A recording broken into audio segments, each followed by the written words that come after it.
NBC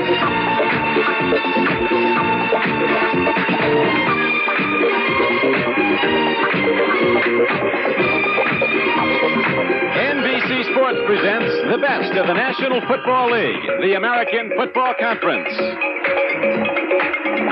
Today, from Mile High Stadium, it's the San Diego Chargers versus the Denver Broncos. Today's game is brought to you by the new Chrysler Corporation. For 1982, Chrysler has the cars, the quality, and the prices America needs. By Budweiser. For all you do, this Bud's for you. By Federal Express. When it absolutely, positively has to be there overnight, Federal Express. And by RCA Video Disc.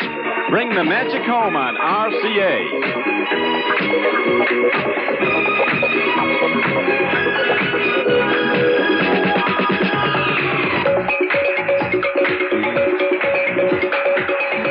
Big game day in Denver. Don Criqui with John Brody. Sold out once again as Mile High Stadium. Some 76,000 are here.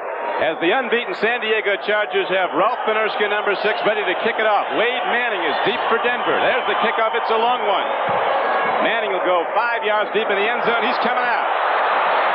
10, 15, and out to the 19-yard line. So a 24-yard return by Wade Manning of the Denver Broncos, and the Broncos go on offense first and 10. Craig Morton in his 17th year in the National Football League at quarterback. His coach, Danny Reeves, says he's better now than he was when he was at Dallas with Reeves some years ago. Dave Preston and Rick Peros are the runners. Pass catchers, young Steve Watson, free agent from Temple, caught 3 for scores last week. Haven Moses, you know about him, and big Riley Odom's at tight end. Good offensive line. Reeves says it's as good as anything they had at Dallas. It is first and 10 for the Broncos. First meeting of these two arch rivals in the AFC West. Peros runs and doesn't get much as the big defensive front of the San Diego Chargers knocks him down. They play the 4-3, does San Diego. And across the front, they have 68. Leroy Jones, who's on that stop, along with 74, Louis Kelcher, Gary Big Hands Johnson, and Fred Dean, starting at right end. Linebackers, Woodrow Loeb, Alabama linebacker. A couple of new people in the starting lineup this year. Cliff Thrift in the middle and Lyndon King at the left side. Good secondary. Williams and Buchanan, experienced corners. A couple of guys coming out at the safeties, Greger and Duncan. There's the head coach, Don Coryell. Second down and 9 coming up. Peros, runner from Utah, carries the ball for the Denver Broncos and gets out across the 20 to about the 23. Free safety Bob Greger knocked him down. It is a beautiful day in Denver. Temperature in the high 70s. Bright, sunny. Look at that crowd, John. Always like that here. Well, they've been sold out for years here. Now they have something to be sold out about. I really think Dan Reeves has got in the future an awful lot to look forward to, because when he puts the offense in that he is very capable of structuring, I think you'll see more offense than you've seen here in the past several years, and that's about all they've needed up here. Well, we hear, John, so much about the Denver defense, and with reason, but their offense is good. They've been rolling up some 350 yards a game offense. Shotgun now. And Craig Morton takes a look on 3rd and 5, and down goes Craig. So the San Diego defense rises up on the first series of downs and shuts off Denver completely. Let's watch that sack again. Well, Don, the sack was caused because Woodrow Lowe just played the back coming out of the backfield so beautifully that there was never a case. Tony Reed, who is excellent in one-to-one situation, which was put in a man-to-man situation. If Curly can't get time to throw, it'll be a very long afternoon, because he is not the most mobile person in the world. Well, those defenses say you know where to find Morton. He sets up, that's where he's going to be. He doesn't move around. Luke Prestridge deep in his own end now to kick. Punts the ball in well. High into this Rocky Mountain air, signaling for him. Making the fair catch is rookie James Brooks of San Diego. And the Chargers get the ball for the first time with good field position at their 42. The highest scoring offense in the NFL, led by that man, Dan Fouts, 38 points a game. Capoletti and Chuck Muncie are his runners to start the game. Charlie Joyner and Ron Smith, the starting wide receivers today, and the great tight end, Kellen Winslow. Very experienced offensive blockers. Washington, 14 years, White, 13 years on the right side, Shields and Wilkerson, Don Masick at center. No score, first quarter, first possession for the Chargers. Fouts runs with the ball. Not intended, guys. Once he was looking at him, I think there was a misconnection there. Well, whenever whenever they run the ball on first down, somebody's confused. First and 10 run, the loss of a couple of yards. It's going to be second down and almost 12 now for San Diego. Ball at their 40. I think you'll be looking for San Diego to throw the ball underneath the linebackers in Denver because that's really the only open spot early. They'll make adjustments. They play every team a little bit differently, but I don't think that they'll let linebackers get behind. Whoops. Barney Chavis, the left end for the Broncos, was coming early. We'll see if he was drawn offside. I mentioned those Denver linebackers, John. They are very, very mobile. Get all over the field, pass coverage, then can come up to make the tackle.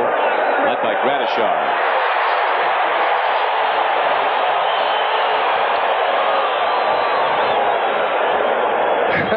You can understand why he's moving a little bit early because anytime you have a guy, Russ Washington's playing, he's been an outstanding pass blocker for years, but when it's second 12, you're not fooling anybody. You have to get in your position pretty swiftly. He did that, but you don't get to go that quick. These two teams have been playing football against each other since the very beginning of the old American Football League back in 1960. San Diego, twice consecutively AFC Western champion. Bounce, gives off. Muncie doesn't get a thing. Broncos were looking for him at second and 16. Chuck Muncie lost more yardage back inside the 35-yard line. Rulon Jones, number 75, and Barney Chavis, two defensive ends, were there to make a tackle on him. It's funny how certain teams, Don, they feature certain areas of ability. Now, Denver, they draft Rulon Jones, and they don't expect him to be a great player. And all of a sudden, the kid comes out, and at the end of his first year, he's playing first string on a defensive line that can play with anybody in the league. I don't know what it is they teach you up here, but they do teach you how to play defensively in the line. Well, he was a great pass rusher coming in as a rookie. Now he's learned to play the run as he did there. It's third down and about 20 for the San Diego Chargers. No score in the first quarter. Fouts sets up, breakers it out, and there's Chuck Muncie with some room to run. And Muncie's a full load when he gets going. He gets good yardage, but well short of the first down, and so San Diego will have to punt the ball back to Denver. That was not an indicator of the way the defense will play for Denver. When it's third and 20, you know they're going to drop deep. However, I think you will see it on first and second down situations. Nobody even comes into the picture until Muncie's picked up 12 or 13 yards, but the play's successful defensively because they needed 5 more. Wade Manning gets a lot of work as you see the Orange Crush following. Wade Manning standing back at his 10-yard line to receive the punt. Roberts hits it high. Manning comes over, takes it at the 15-yard line. Chargers cover the punt well. And San Diego sends out its defensive unit. The Broncos go on offense for a second time after a 39-yard punt. So we have 10:59 to play in the first quarter. There's no score on the board, and we'll be back after this. This Bud's for everyone who's in the groove. It's 5 minutes on the upswing of 5. Outside it's 87 degrees under sunny blue skies. Stay tuned for my man Flash. I'm moving out of here, having myself an ice cold brew. Yeah, just for you. That distinctively clean, crisp taste that says Budweiser. For all you do, this Bud's for you. I know. In Japan, people demand a lot from a 35mm camera. That's why thousands of Japanese have gone beyond ordinary automatic 35s to the Pentax ME Super. The ME Super is really 2 cameras. On manual, you use it like a professional camera. But on automatic, it's as easy to use as any 35. The Pentax ME Super. One reason we've sold more 35 SLR cameras than any other company in Japan, or in the world. As well as a feature on the shotgun. Don Coryell, 4th season as head coach of the Chargers, 8th season as a head coach in the National Football League. You remember the Ford St. Louis? And in his career, he's had 4 playoff teams. Some guys just have a knack for knowing what to do, and he's one of them. He's turned out winners wherever he's been. Was a defensive back at Washington State as a college player, never played pro football. Louis Kelcher comes up, makes a hard strike on the ball carrier Dave Custon of Denver. But you take a look at the strength of the San Diego defense, and it's been in their defensive line. Louis Kelcher, number 74, Big Hands Johnson, number 79. You can see offensive linemen have a tough time moving them anywhere because their fort is strength. Now, people have asked, why are people scoring so many points against them? Jack Pardee said it's because we have 5 new people playing. I think in the very near future, they're going to play a lot better defense. they're starting to right now. As again, the Chargers stop the run. There's Big Hands Johnson, number 79. First team All-Pro tackle. Denver's given up not that much yardage, but their counterparts on San Diego, their defense have. The Chargers giving up almost 400 yards a game, John. And, Don, as we see Buffalo and Cincinnati tied going into overtime at 24 all, you take a look at a team like San Diego, and they have been vulnerable the last 3 weeks. That's why Denver has seen film of them. Their tackles have not played great football against the run in the last couple of weeks, so their game plan is structured around it. But it doesn't look like their game plan is going to work. Right now, it's third down and almost 13 for the Broncos. Back inside their 15. Here's Morton out of the shotgun. He throws, and he's got his man downfield for a first down, catching the ball. Wade Manning coming back to the ball. That is Steve Watson. He's picking it up where he left off, Donnie. Caught 6 passes last year, John. He got 7 last week. Also 3 for touchdowns. His forte is that he can jump very well.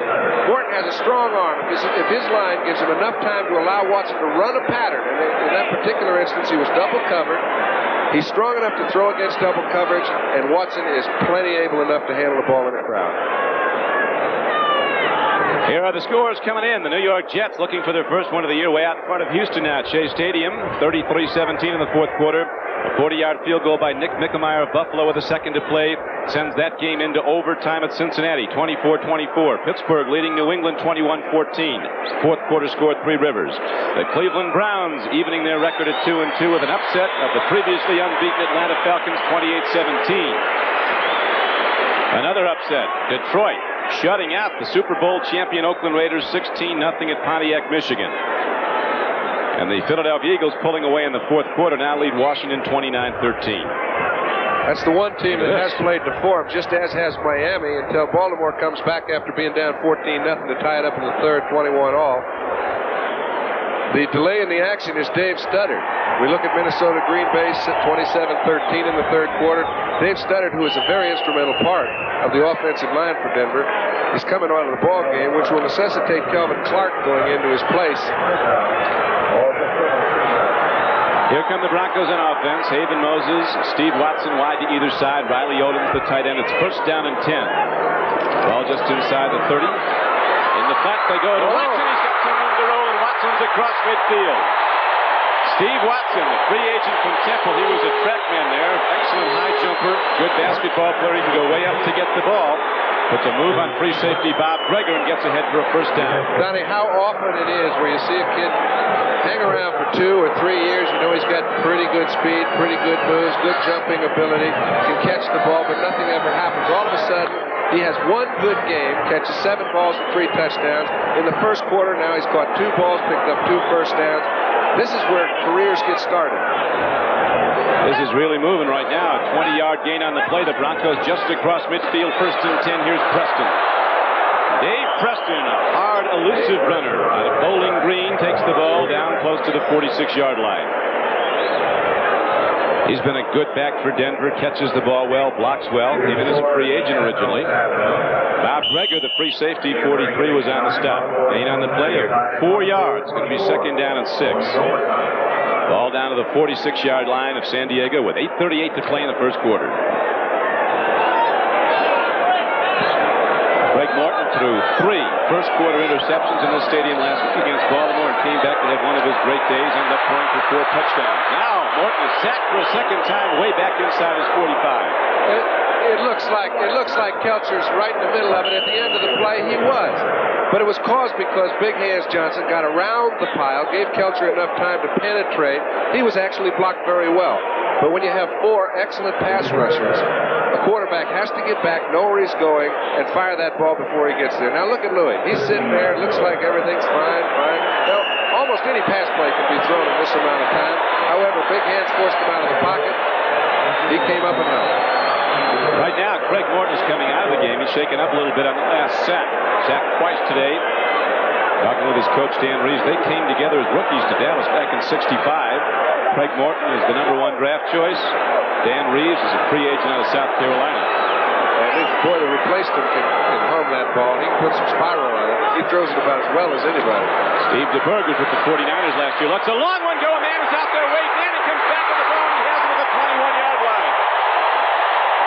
Boy, he does come out humming it. A big gainer on DeBerg. First play from scrimmage, and now the Broncos have a first down and are challenging. Don, this is what I like about a team like Denver right now. Dan Reeves comes in, he's a coach. If you remember the philosophy of Denver, don't create any mistakes on offense, let our defense do it. Well, they came out trying to run the ball in the middle. While that, they got stuffed 4 times. They come back in the next possession, they throw 3 balls for first downs. Their quarterback gets hurt, it doesn't change the way they play at all. Now Morton's back in for DeBerg, but DeBerg did his job. All the way down to the 21-yard line. 34-yard gain on the play, and now the Broncos start to mount a challenge in a scoreless game. Harrell, the runner who had to sit out all of last year after knee surgery, is the leading rusher, 6th in the AFC for the Broncos, gets it to the 20. Got a yard only, 2nd down and 9. Gary Johnson tackling for San Diego. 6:45 to play in the first quarter. No score on the board, but Denver getting the big gainer. Takes it down now inside the San Diego 20. And we're watching Dan Reeves. He does call all the plays. Now, most of the time, it's not the offensive, it's not the head coach who calls them, but Dan, being an offensive specialist, does call it all. 2nd and 9. Morton goes into the end zone. Man is open. Riley Odom's touchdown, Denver Broncos. Craig's a little slow getting up. So's Fred Dean, who hit him. It's getting mean out there. It's going to turn into a street fight. Well, you see, they put everybody on the line of scrimmage. They've got 7 guys back there meeting at the quarterback. That puts an unplayable burden on the defensive back. As you can tell, you put an unplayable burden on the defensive back. And he's a new boy's dad, Bob Greger. He's going to get beat. And he got beat, but good. 19-yard gainer. James White horse Crusher making his run around the stadium here at Mile High as the Broncos are on the board with a 6-0 lead. Crusher didn't get a lot of work over the past 4 or 5 years here, but I think he's going to get quite a bit more in the next 4 or 5. They used to have that little midget pony. Now he's gone and got the big horse in. Freddie Steinfort drills the extra point into the net. It's up and good. And so with 6:23 left to play in the first quarter, the Denver Broncos strike quickly and they go in front 7-0.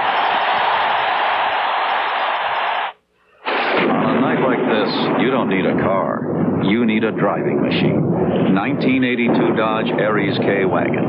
What makes this 6-passenger wagon a driving machine?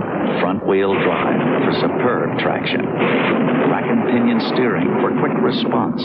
Electronic fuel control to go a long way between stops when there's no place to stop. And what makes this driving machine truly exceptional? Price. Dodge Aries K, America's driving machine. This isn't just my job, it's my life. For me, nothing comes close. Nothing comes close to my skull either. I just take a little pinch and put it between my cheek and gum. Sure feels good. I think going smokeless is the only way to go. And for me, Earl Campbell, this is the only way to spend an afternoon.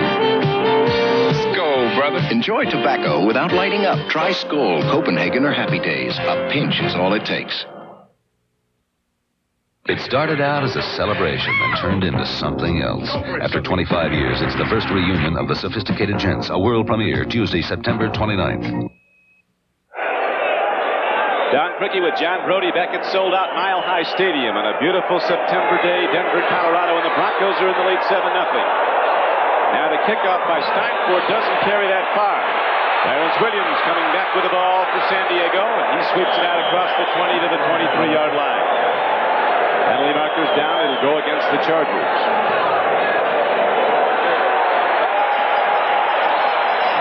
Referee today is Jerry Seaman. His crew, Frank Sinkovitz, Leo Miles, John Leinbach, Paul Bates, Bill Quinby, and Bill O'Brien. I think if I'm Dan Fouts, it's about time to look for Charlie Joyner. He hasn't had the ball much.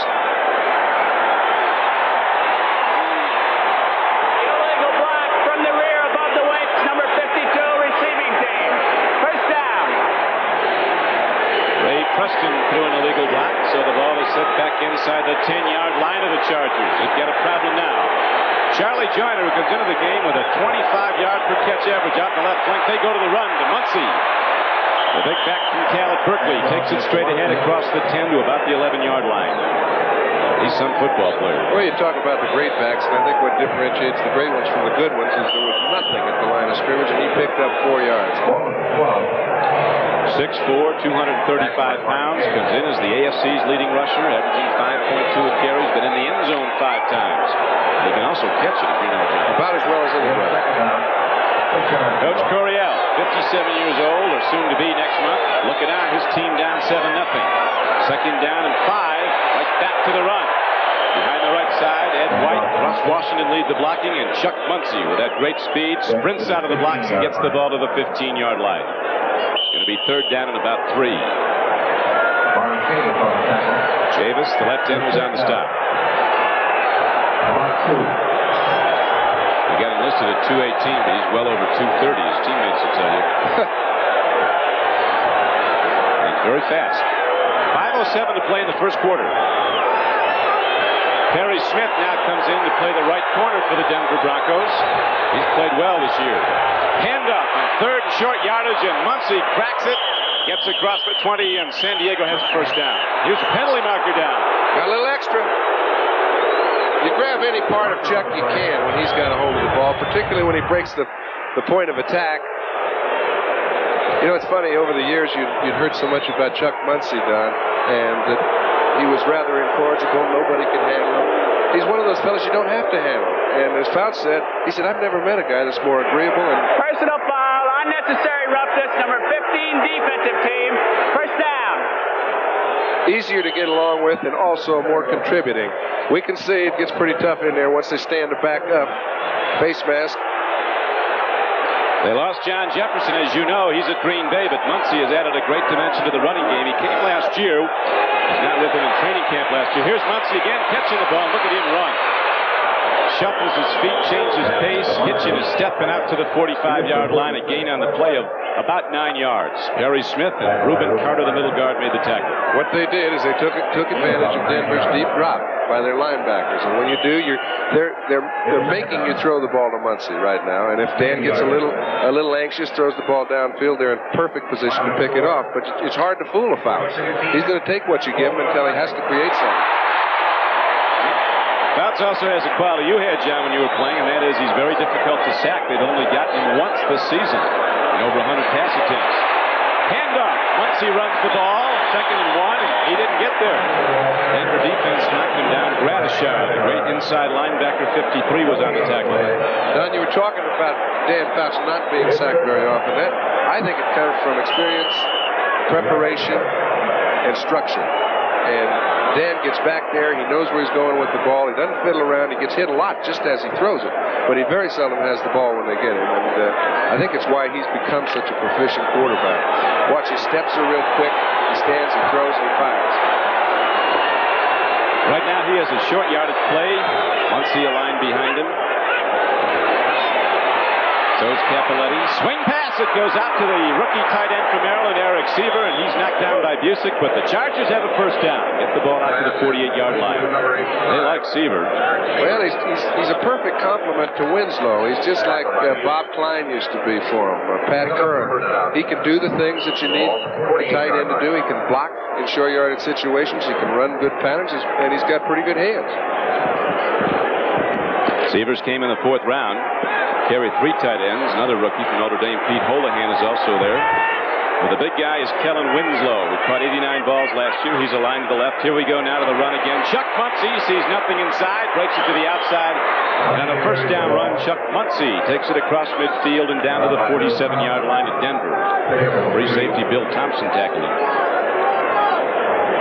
Thompson's had some great years. Came in as a 3rd-round draft choice 13 years ago from Maryland Eastern Shore.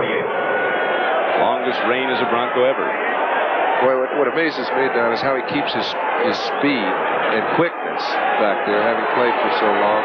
He can cover you step for step with the real top tight ends in this league, and that's a tough thing to do there. It is 2nd down and 6 for San Diego. Denver leads the game 7-0. Whoops, looking for a snap. Don Masick, his center, had a different snap count. Ball never came, and with 2:07 left to play in the first quarter, the penalty marker goes down. That's the 3rd against San Diego early in this game. Gradishar wants to change hats. He came on and got a new helmet.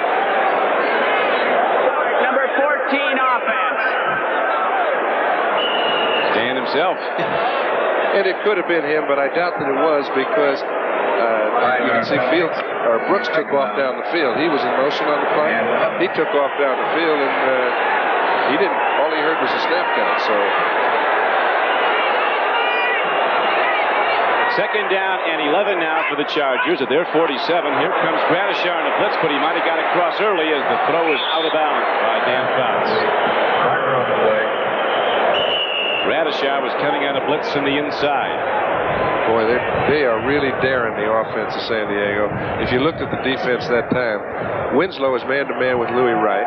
Charlie Joyner is man-to-man with Billy Thompson, and then they're comboing the other three players.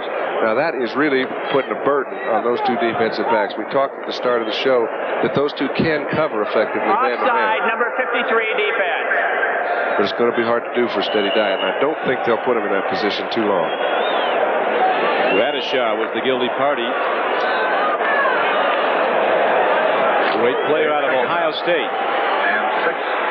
NFL Defensive Player of the Year in 78. 4 times a consensus All-Pro. Now his 8th year. Fouts on second down and 6. Looks over the middle. Throws it hard at Steve Foley, who was a quarterback himself at Tulane. The collegiate had a free play on the ball but couldn't hold on. Charlie Joyner was the intended receiver. All right, Winslow's in motion. They've got Billy Thompson man-to-man with him. Fouts is a little confused because he's trying to get in there to Joyner, overthrows him. That's one of the, you can tell. He's just thrown off his timing a little bit. It causes bad throws. Joyner was there and he missed it. Foley last year, about the 8th game, was moved from the right corner to free safety. A real smart football player. Denver corners playing right up tight against those San Diego wide receivers. Third down and 6, and there's the sack. No doubt about it. They get Dan Fouts way back at the 40. Tom Jackson, who was a load of trouble coming in from his linebacker spot, was untouched. We just mentioned how seldom Fouts gets hit. The crowd tells you he got it that time.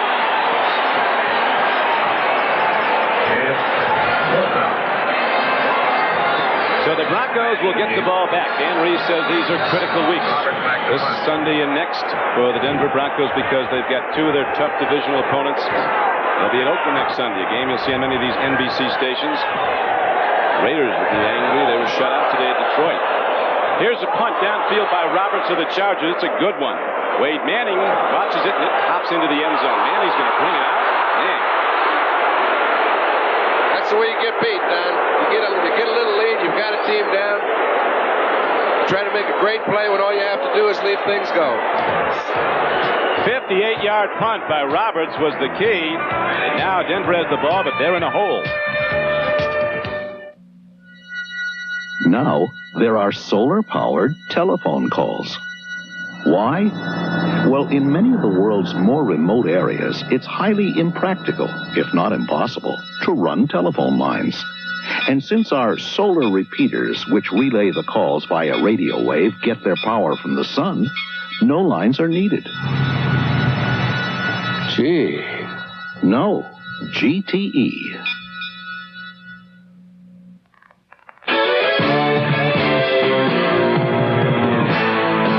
Buds for the people who make the tough jobs all part of a day's work. This bud's for you.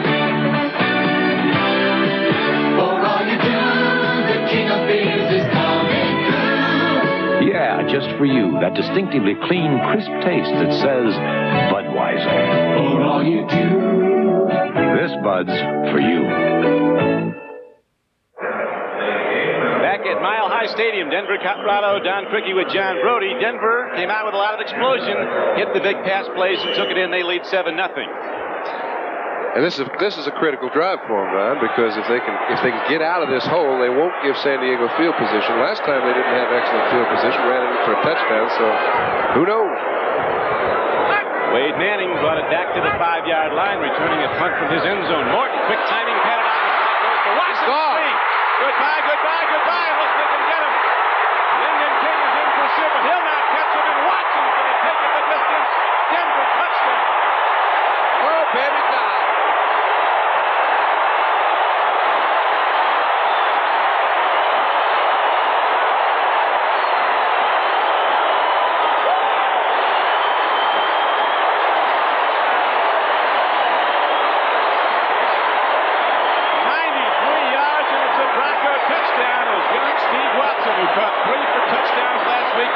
hits another. Look at this play.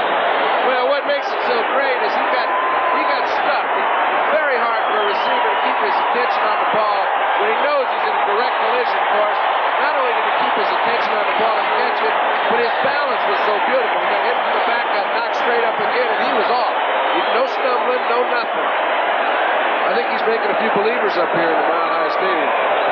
Well, he is. Came in as a free agent in 79 out of Temple in Philadelphia. Home folks are watching him there today in Philly. And so, Steinforth's extra point is up and good. It's a 14-0 game, Denver.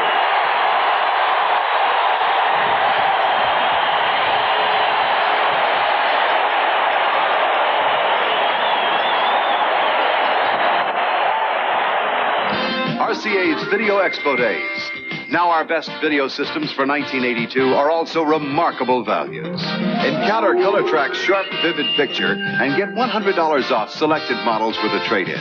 Discover RCA's big, bright projection TV and get $150 off with a trade-in. Or buy selected VCRs and get over $100 worth of blank tapes and discounts. For details, see your participating RCA dealer by October 25th. Can an American driving machine outdistance every Datsun on the highway? If we put a gallon of gas in every Datsun and a gallon in the 1982 Dodge Omni Miser, here's what would happen. One by one, every Datsun would run out. But 5-passenger Omni Miser would keep driving. On and on with the best highway gasoline mileage of any American car. Better than any Datsun. Dodge Omni Miser at a miser's price.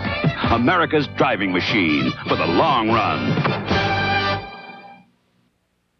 The 1981 World Driving Championship, the most coveted title in auto racing. The battle comes down to one and only one race, the Caesars Palace Grand Prix. Live from spectacular Las Vegas on NBC Sports World. Well, we've had some explosions here in Denver. Broncos are the team exploding. A 93-yard touchdown pass play. Now, the Chargers have a problem with the ensuing kickoff. Free ball! Denver has it. Denver has the ball. When it happens, it can happen in a hurry. That was Mike Harden.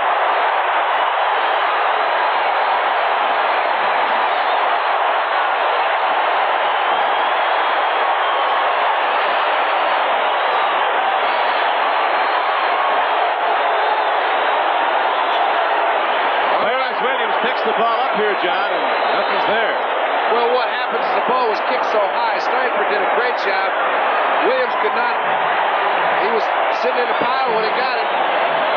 Little bumble, big turnover. As we don't have to recall very long ago when Denver had a similar problem returning a punt. Wade Manning had the ball down at the 5. And then bang, 93-yard touchdown pass play. Russ isn't afraid to throw from his end zone either.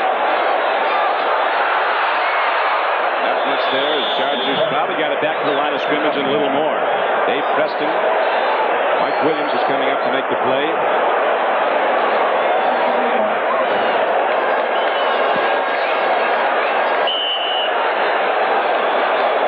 Now Preston comes out. Plays being alternated in by Danny Reeves.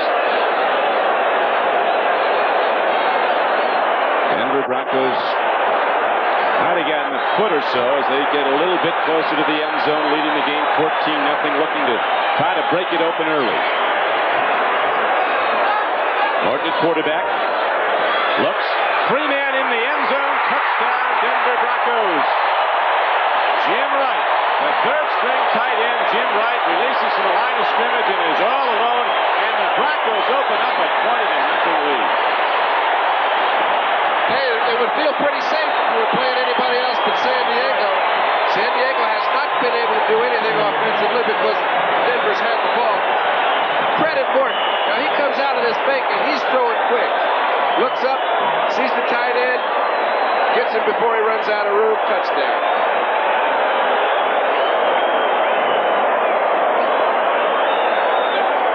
Steinforth's been kicking a lot of extra points here in the first quarter. That's his third with 11 seconds to play in the quarter. The Denver Broncos have opened up a 21-0 lead. 3 touchdown passes by Craig Morton. You know, I credit the whole thing, Don, also. We look at the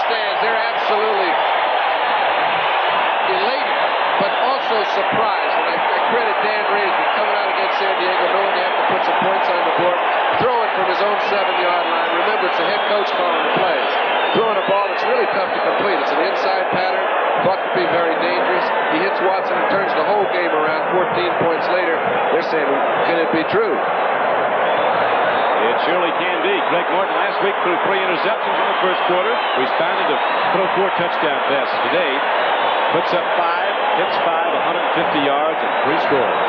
He's thrown 7 touchdowns in the last 3 quarters. Right. So now San Diego tries to get its stuff together. James Brooks, that spectacular rookie from Auburn, is back. He's going to field the ball at his 3. A wave of blockers forms, and Brooks sprints up the middle and takes it all the way out to the 25. And Air Coryell's got to get on track right now. San Diego's going to get back in this game. 1 second left to play in the first quarter, and the Charger offense comes out looking at a scoreboard that shows them down 21-0. Coach Coryell's not sure what hit his Air Force here. Big plays have been the key as a man is down for the Denver Broncos. Wade Manning. Here are the scores in the NFL. They're not extremely long in that position either, Don. Wade Manning is a backup wide receiver behind Watson and Moses. Upchurch is hurt, not expected to play. We saw him before the game. Looked like he was running all right, but I know they do not want to use Rick Upchurch unless it's absolutely necessary. And I can't really think of any team I'd rather have protecting a 21-point lead than the Denver defense. There's the man. I thought it was interesting when I was talking to Dan Reeves before the game. I said, how do you compare Morton now to when he was at Dallas? He's a better quarterback. His arm is just as good, lost a little mobility, but he never really had any. But he's a lot smarter. He doesn't try to force things, and he looks at the whole field every time he's going to throw. I think he's just expanded as a person, and when that happens, you seem to do a little better as a quarterback. He's always been about as tough as they come. Not many guys last 17 years. You did at quarterback. I can't think of any others. I guess Blanda. Well, there's a few that last. Unitas played 19. Dawson played 18 or 19. I don't think that'll be the future, however. They come and go pretty fast nowadays. Dan Fouts is in his 9th year with San Diego. First down and 10 for the Chargers. He's ready to let it rip. Fires out in the flat. Muncy has the ball. Look at him go. Chuck Muncy breaks tackles, gets ahead for 13 yards and a San Diego first down. He's out to the 38-yard line. So the Chargers get a good gainer, break it out. We'll be back to Mile High Stadium right after this.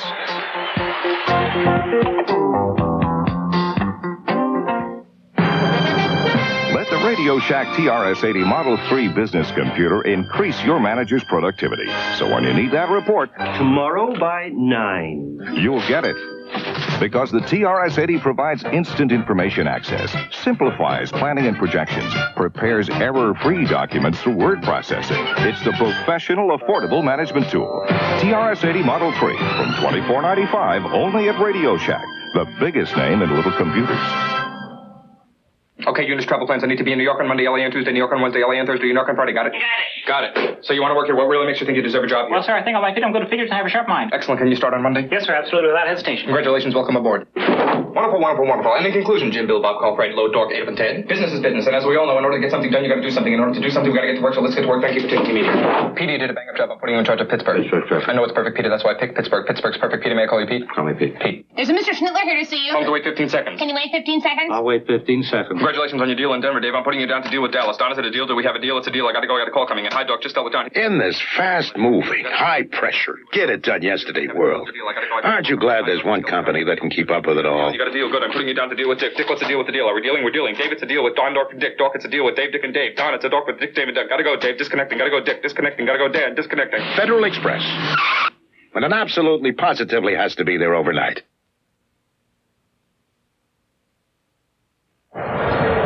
We're ready now to start the second quarter at Mile High Stadium. It has been an explosive first quarter for the Denver Broncos as they lead this game 21-0 on 3 Craig Morton touchdown passes, one of them covering 93 yards to young Steve Watson. First and 10 now for the San Diego Chargers. Muncy's caught behind the line of scrimmage and goes down to 37. Bryson Manor, defensive defensive end. Number 66 got him. Linebackers for the Denver Broncos, and they're really the strength of this defense. Swenson, 51, Larry Evans, 56, Gradishar, 53, and Tom Jackson, 57, who had that big sack earlier of Fouts. Don, if you do not see the wide receivers, as we watch Muncie unable to find any hole at all, Bryson Manor gets through the crack, pulls him down for no gain. 51 Bob Swenson jumps on afterwards. They're big and strong up front. The number one offense in the NFL, San Diego's against the number one defense, Denver's, but it's been the Denver offense that has been the story early in this game. As the throw from Fouts to Eric Sievers, his young tight end, is incomplete. They're moving people all around defensively for Denver, and until I think Fouts starts challenging Lewis Wright and Billy Thompson, he's going to have a little problem because he's outmanned in there. That time it would have been a tight catch for Sievers. He's got Winslow over there with Thompson. He's got Joyner on Louis Wright. It's a tough job to handle him, but he's got to try. Cincinnati has just defeated Buffalo in overtime, 27-24. Overtime game. Steelers won an overtime game, 27-21 over New England. Fouts takes his time. He looks and he gets his man. The ball is completed out to the midfield as Kellen Winslow takes it on the run. Man who's redefined the tight end position. 6'6", 250, and runs like a wide receiver. Yeah, and I think that you'll notice more than anything, Don, they've got Sieber in there also as a tight end. When Winslow's in there, he is more than a tight end. He doesn't catch a lot of balls from the tight end position. He catches them mostly from in motion and split out in the slot position. That time he was able to shake Billy Thompson. Didn't have him man-to-man. Aaron Kyle had the responsibility, and they may come back to that. John, they got a good one going at Baltimore. The Colts and the Miami Dolphins tied up 28 all in the fourth quarter. First down and 10 now for San Diego. Fouts looks long. Charlie Joyner coming back at the ball, tipped in the air, intercepted by Denver. Steve Foley has the ball, he's not done. Across the 20, and Foley comes all the way out to the 22-yard line. A tip ball and a free safety. Steve Foley gets the ball for the Broncos. Aaron Kyle tipped at the right corner. I tell you, you can't teach something like that. That's just great reaction by Foley when the ball's thrown in the air. They're trying to get Joyner down the field on Aaron Kyle. Foley comes over looking for any sort of loose ball. You notice he doesn't just go up blindly. He's waiting to see a tip. He finds the tip. He's able to get control of the ball. And when he picks it up, he gets some kind of help. Bryson Manor coming in late tries to help him, keep him from doing something out of bounds. That red jersey flying through the air was Bryson Manor. So Fouts, who's been sacked twice today, throws the intercept, and the Broncos have the ball back. There's the man who got it, Steve Foley. Aaron Kyle playing the pass so well, tipping it away from Charlie Joyner, and Foley able to intercept. I don't think I've ever seen two people that he is a better free safety than he was a cornerback, but all four of those fellas can play cornerback back there, and that's what makes it tough, even when you have a one-on-one situation. Now the Broncos back on offense, leading 21-0 early in the second quarter. First and 10 at their 22. Haven Moses comes in motion. Pitch back goes to Preston, running hard at the San Diego defense. He gets across the 25. Got 4. Woodrow Lowe down the play. What a great day it is in Denver. Temperature in the mid-to-upper 70s. Cloudless skies. Playing a natural grass field. Watson comes wide left. 2nd and 6 play coming up for the Broncos. Running hard with the ball is Tony Reed, a Colorado back who came in here from Kansas City. He gets the ball to the 30. It's going to bring up 3rd and short yards. Lyndon King, left side linebacker, tackle for San Diego. I think if Denver has a short yardage pass, they'll use it right now. They do not want to let the momentum that they've developed in the past 10 minutes get away from them. They're not going to do something foolish. If they have a short yardage pass where they can get Preston man-to-man on a linebacker, they'll use it. San Diego's big defensive front digs in now, 3rd down and 2, and Morton's ready to put it up. Throws, Watson.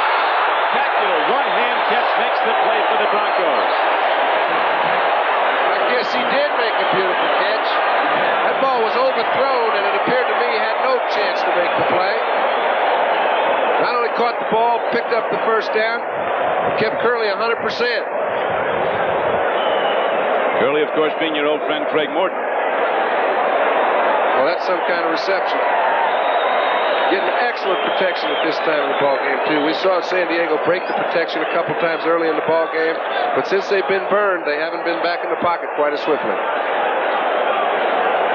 Steve Watson has been a big story the last 2 weeks here at Denver. From Wilmington, Delaware, out of Temple University in Philadelphia.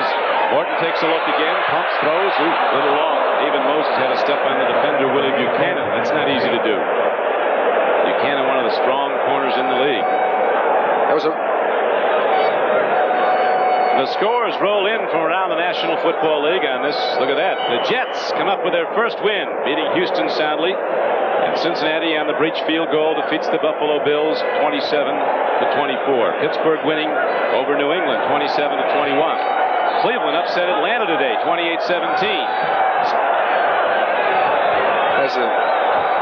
As a favorite one today, huh? It's been a tough day for the Chalk. Only Pittsburgh.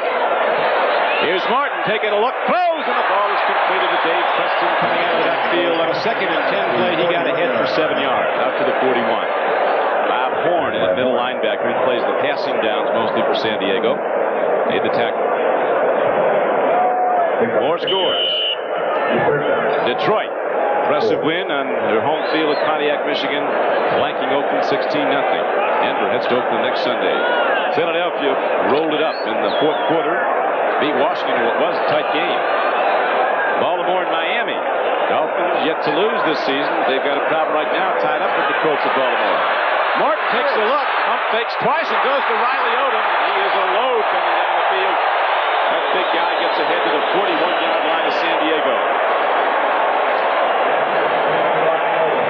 Third pass to Riley Odom. And the gain is all the way down to the 41. I mean, when a quarterback gets that much time, he allowed Riley Odoms to go down, make a turn to the right, hook. Duncan got in his way, he turned back in the middle. If we had a clock on it, it had to take him about 5 seconds to get the pass off. Anybody can complete it under those conditions. Get pump faking, let it go. It's an 18-yard gain, and the Broncos move on. 1st and 10 at the San Diego 41-yard line.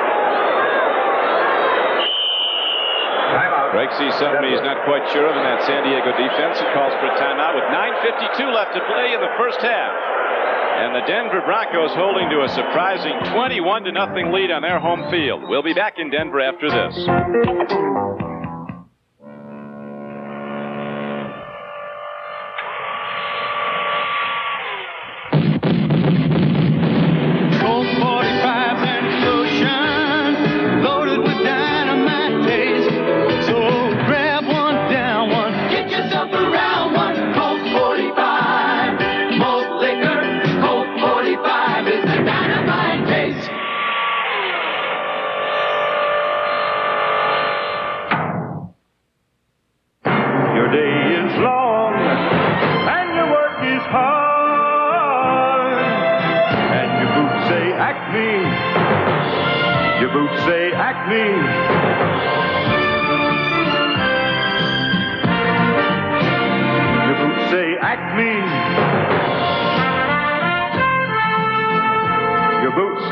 Acme, the real West.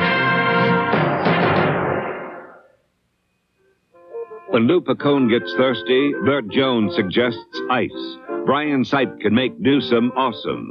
Willie Tullis, a man admired by his teammates. The saga continues next Sunday on NBC. For some folks, there's more sun than you need today in Denver. As the Broncos, with spectacular passing, big plays, have opened up a 21-0 lead. Now they have the ball 1st and 10 at the San Diego 41-yard line.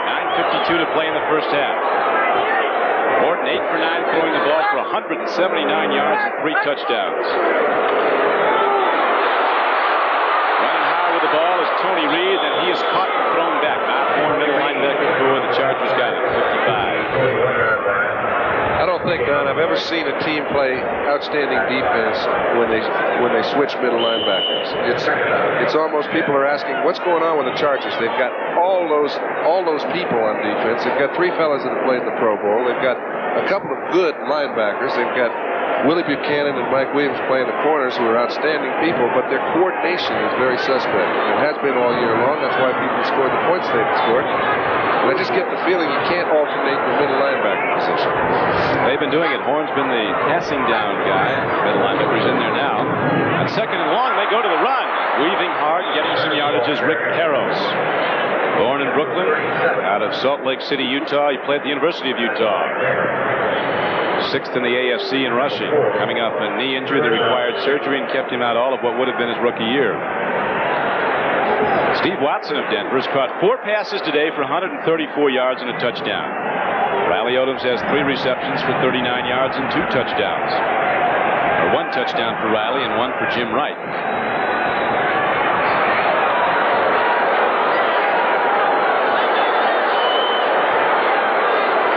It's third down and about 5 as the Broncos shift into the shotgun. Morton with that gun arm fires and Preston has the ball, and the Denver Broncos ripping open the San Diego defense. What a well-conceived play. He let Preston get on Woodrow low, and he waited and he waited and he waited, and finally, instead of going out to the sideline, which is Preston's pattern, he stopped cutting the middle. Everyone had dropped so deep that the middle was just wide open. There he goes, looks to the outside, throws it to the inside, and Preston's left Woodrow has a lot of room to run. San Diego coming in, giving up almost 400 yards per game. Although they've won their first 3, they could give up 400 yards in the first half against this defense. And that misplay there. Tony Reed is caught way back at the 25-yard line. First and 10 run from the 18-yard line. Tony Reed loses 7. Big Louis Kelcher, a comeback story. Knee surgery in '79, kept him out all year. Then Big Louis from Beaumont, Texas, and SMU came back last year to make the Pro Bowl. All right, we're looking at this drive, which, it starts on the 18-yard line, and it's 21-0, so people are saying, ho-hum, no big deal. But when you look at the end of the ball game and you're playing against a team like San Diego, this might be the straw that could break their back or put them back in the ball game. So this is an important drive. Second and 17, Morton elects to go to the run. The ball comes inside the 25-yard line as Preston runs it down to about the 22. Game clock running in the second quarter, 6:50 to play. And the Broncos, if you joined us late, scoring very quickly, put up 3 touchdowns in the first quarter. One on a 19-yard pass to Riley Odoms. One on a 93-yard pass play. It was mostly run by young Steve Watson. And then Morton from in close hit his third-string tight end, Steve Wright, for the 3rd touchdown. Look at those numbers for Craig Morton. Shotgun, 3rd and 14. Man is wide open, Watson again. Complete breakdown of the San Diego pass coverage. Buchanan and Craig are looking at each other like, where were you? And Steve Watson is in the end zone for a 2nd time today. For a 5th time in the last 2 games. It's unbelievable. Don, we talked about coordination. That's what's missing. I mean, Buchanan is an outstanding quarterback. They're playing a double zone defense down near the goal line. He's thinking Gregor's going to be back in position. When the ball's caught, Gregor was nowhere around. Touchdown. How sweet it is, and isn't it easy when everything goes right? Easy money today for the Denver Broncos as Steinforth's extra point is up and good. 6:19 to play. First half. And it's a, believe it or not, a 28-0 game. Denver over the favorite and previously unbeaten San Diego Chargers. But the Chargers have the power to come back. We'll see if they can. When we tell you Michelin radials last and last. Well, that's no surprise. When we tell you Michelin radials save gas. That's no surprise. But when we tell you can get Michelins for about the same price as other leading radials. Now that's a surprise. But it's true. We're America's fastest growing tire company. We make the tire you need at a price you can afford. See your Michelin dealer and prices set for your car. You'll be pleasantly surprised. Michelin. We put America on radials. Hey, make a love light for the winning team, okay? You guys would do that for us?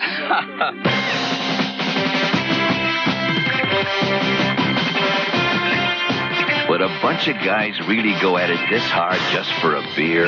Well, consider it's Michelob Light, and that means a rich, smooth taste you can compare to any beer you like. You guys never played like that before. Hey, we never played for a Michelob Light before. Michelob Light. Compare the taste.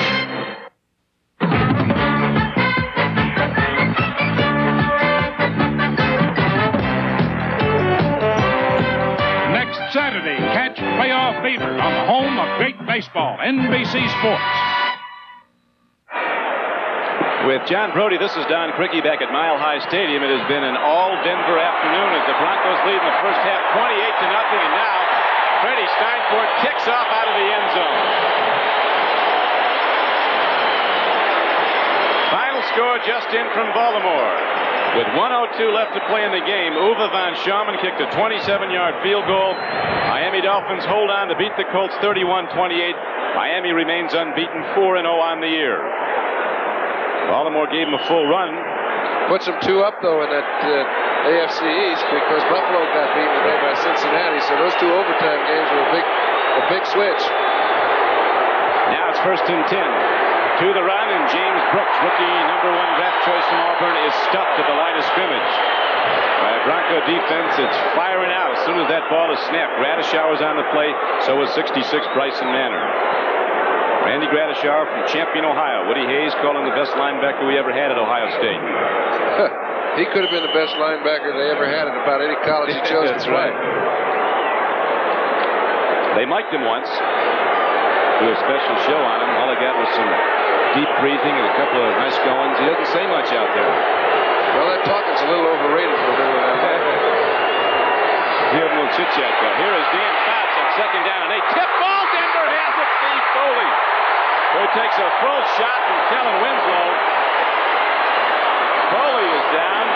His 2nd interception, and the Broncos have it back. This is a career day. You recall that opening game of the season when San Diego went to Cleveland and played about as well as a football team can. Now it's all come back. A mirror performance, only this time it's by Denver against San Diego. Foley with his 2nd interception. He took some shot from Kellen Winslow. Let's take a look. We've talked about Gradishar. This is Bob Svensson, number 51, trying to make the play on Seaver. Seaver's got the ball, lets it go through his hand. And this is what's great. The coordination between the 2 safeties in Denver is about as good as you'll find anywhere. On the other side of the coin, where has San Diego had their problems? In the coordination area. Their middle linebackers alternating. Their 2 safeties are new. These guys are great in the middle of their defense. And you can see Fouts is a little frustrated. He's got some time left, but something has to happen quick for them to get back in this ball game. I've never seen anybody come back from 28-0. But last week, you'll recall that Kansas City came back after it was 28-7 and when San Diego was ahead. Take a look at this hit. Kellen Winslow, I guess, can do just about everything. Whew. Well, he's given away some weight, Steve Foley, as he's about 188. Kellen Winslow's at least 250, and he unloaded with full leverage. That's a very interesting point you're making now, John, about the strength of the San Diego team up the middle, the lack of strength there and experience, and the change in middle linebacker, depending on if it's a passing down or a short yardage down. Conversely, Denver has great experience in people like Gradishar, all-pro quality inside backer, and Bill Thompson, a 13-year veteran at strong safety, and Foley, the free safety with a lot of years. Yeah, I mean, you can just take a look. Foley's the kind of guy that has been around picking up stray balls for 7 years, and he's exactly what Denver needs. We'll be back in a moment. I drove Ford pickups for a lot of years, but the new generation of Dodge Rams are tougher than any Dodge before. I wouldn't say it if I didn't know it for a fact. Ram tough, with more rust protection than before, twice as much galvanized steel, and Dodge hauls the biggest standard payloads. Carbon steel frames with 7 cross members. So take it from an ex-Ford owner. Drive a truck that's built for the long haul. I do. Dodge trucks are Ram tough. For whatever you need, take the first step. The Bell System Yellow Pages. For the food after my baby walked down the aisle. For the photographer who told us all to smile. We took the very first step. For this chauffeur limousine. And and a honeymoon. That's simply a dream.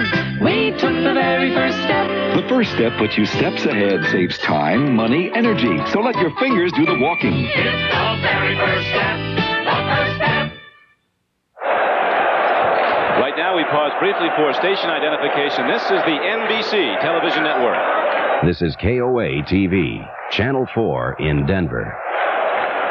5:27 left to play in the first half. You see the opposing coaches. Dan Reeves on the left, 37 years old, youngest coach at this time in the National Football League. His 57-year-old counterpart from San Diego, Don Coryell, whose high-power offense has been shut down today. It has been Denver rolling up the points and leading this game 28-0. Morton on 1st and 10 throws in the flat to Watson. The elusive Mr. Watson, remember that play a little earlier, went for 93 yards and a touchdown. This time Willie Buchanan was there to catch him and hold on. Well, I think Buchanan's using good sense. He's not going to stand there and play a man-to-man all over the field, having been beaten for a couple touchdowns. They gave him a little 4 or 5 yard play, and I think I've seen Craig Morton doing more things with the football today than I have in the past 4 or 5 years when he's been in Denver, and I relate that to structure. They're doing the things offensively that gives a quarterback a chance to throw better. He's mixing the ball up, putting it all over the field. Everybody gets a piece of it, all his receivers. Now he has 2nd down and 6. Pitch back. Rick Parros runs the ball for Denver, spins off inside the 25, and is thrown back. They'll be short of a first down by 2, maybe 3 yards. Bob Horn and Bob Greger on the tackle for the Chargers. Everybody used to have a book on Denver, all right? They won't throw the ball inside their own 50. They won't do the things that create unnecessary mistakes. Well, that's gone by the boards. If you can't go out and create something offensively, you're just putting your defense in such a hole that eventually somebody's going to beat you. And that's been happening to Denver in tight games over the past 2 or 3 years. I don't think it's going to happen to them. Right now, they send Haven Moses wide left, go back to the right. Parros tries it up the middle. Parros is a fullback, not a big one. Weighs in at about 205 pounds, stands 5'11". But over the years at Dallas, they've only had one big fullback. That was Calvin Hill. They like the small, quick back fullback to get outside. I tell you, they got one down there. That Bobby Newhouse wasn't bad. He might only been about 3'6", but he put something on you. Walt Garrison had an awful lot in 210 pounds. Yes, he did. Right now, the Cowboys are leading the New York Giants 3-0 in the first quarter. Here's Steinfort. Had a great year last year kicking field goals, 76%. Started off slow. Only 2 of 8 this year, and he's blocked today, so he's 2 of 9. Chargers will get the ball through 23. I talked to Steinfort before the game. He said it's like a golf swing. Got to keep the head down. Now he's picking 9 up. He thought he had things worked out. Yeah, it is an awful lot like a golf swing, but when you get in the groove, you start making everything you hit. This is just real good defensive play by the interior part of the San Diego defense. One of the few good defensive plays they've made. We'll be back at Mile High Stadium right after this. Does your house have enough insulation? Good. Have you seen what's happened to fuel costs lately? To fight back, get up in your attic and add an extra layer of Owens Corning fiberglass insulation. Don't wait. Put your house in the pink. With Owens Corning fiberglass insulation today, it's cheaper than you know what. Michelob brings you the 7-day weekend. Good eating style. The special of the week for gourmet's delight. Here's how to add a little weekend flavor to any dish. Serve with generous portions of Michelob. Because that smooth and mellow taste helps make any time feel a little like a weekend. Put a little weekend in your week. Yeah. Stadium is one of the biggest stadiums in the National Football League, but the one problem they have here is not big enough. They could sell 130 or 140,000 season tickets. Sold out for an 83rd time today. Fouch looking to throw. He has a problem. The San Diego offense is knocked back again. This time coming in is Reuben Carter. Short but powerful middle guard for Denver. 3rd sack of Fouch. Let's just credit the defensive linebackers and defensive backs because there was nowhere Fouch could go with the ball. His drop's real quick. He's ready to go out to the left right now.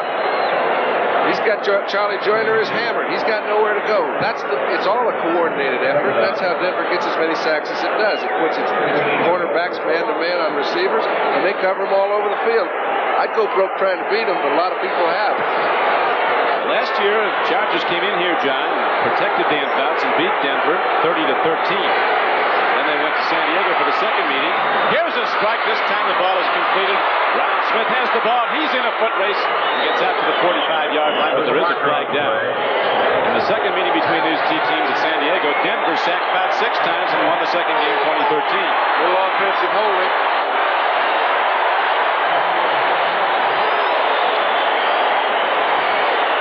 2:42 to go in the first half, and the Broncos continue to keep the heat on San Diego, leading the game 28-0. When it's going good, we see Dan, he's again trying to pick on Louis Wright.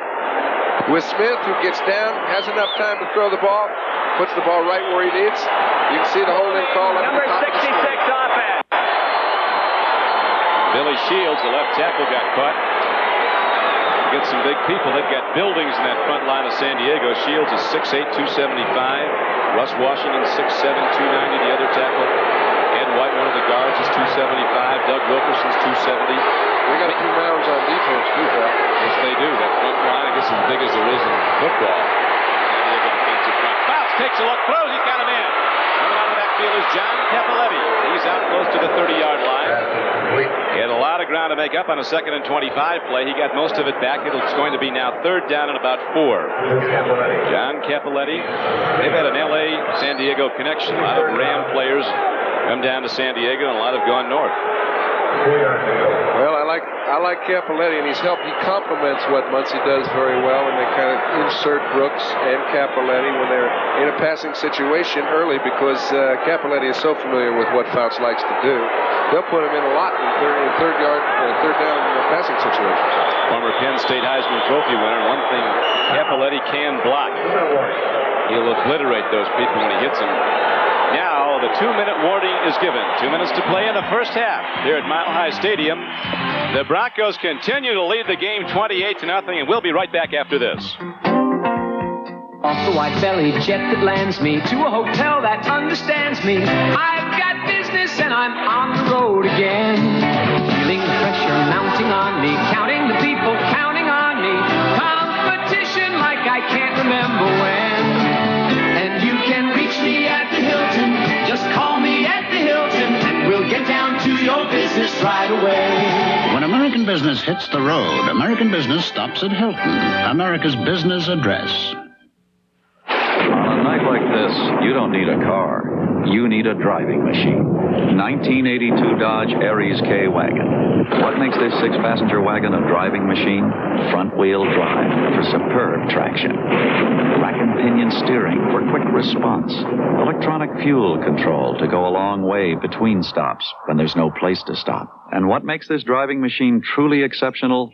Price. Dodge Aries K, America's driving machine. For all the latest developments in the drive for the playoffs, be sure to tune to NBC's Baseball Game of the Week. Next Saturday, the final Saturday of the regular season. Our lineup depends on the playoff races, so check your local listings for the game in your area. Next Saturday at 2 p.m. here on NBC Sports, the home of Major League Baseball down the stretch in the second season. The NFL season moving into a 4th week today with surprises, upsets all over the league, and certainly one in the development here at Mile High Stadium. The Chargers came in favored. Broncos lead this game 28-0.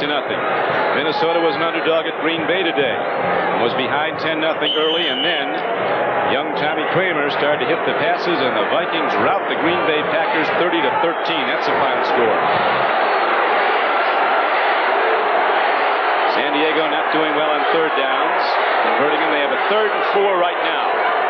They're 30. Out sets up, throws over the middle to Charlie Joyner, and he gets ahead very close to the first down. He had to get to the 34, just beyond it. And with this time, the ball is not there. It's also the first time they've been able to get to Joyner. They'll give him something 2 or 3 yards down the field. San Diego's got to go for it on 4th and 1, even if they don't pick it up.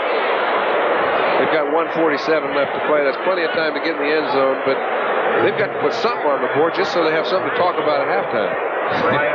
They're down right now, 28-0 with 1:47 to play in the half. Dan Reeves, the coach at Denver, says, we're not a super talented team. We're going to have to fight for everything we're going to get this season. Today, the points have come rather big plays. They're super talented where it's toughest to get people.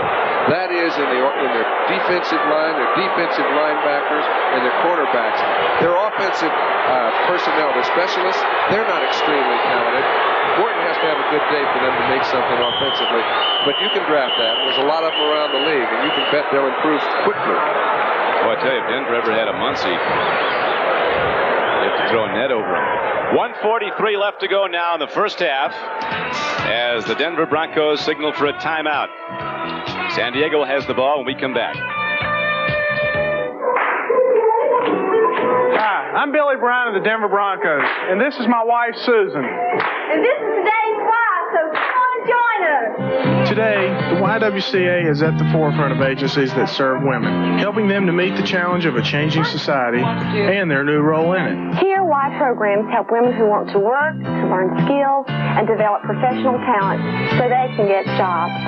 Through your volunteer support of the United Way, you're saying, yes, I care, and I want to see you all make it. The Y serves working women with dependent children through daycare and after-school care. That's why we can say, thanks to you, it works for all of us. The United Way. Everyone is doing their part. Americans have proven their country has heart. Thanks to you, it works for all of us. You and the United Way. The preceding announcement was furnished as a public service by the National Football League. 1:43 left to play in the first half. Don Criqui with John Brody, Denver's Mile High Stadium. As the Broncos send out the defense now, looking at a fourth down play coming up for San Diego.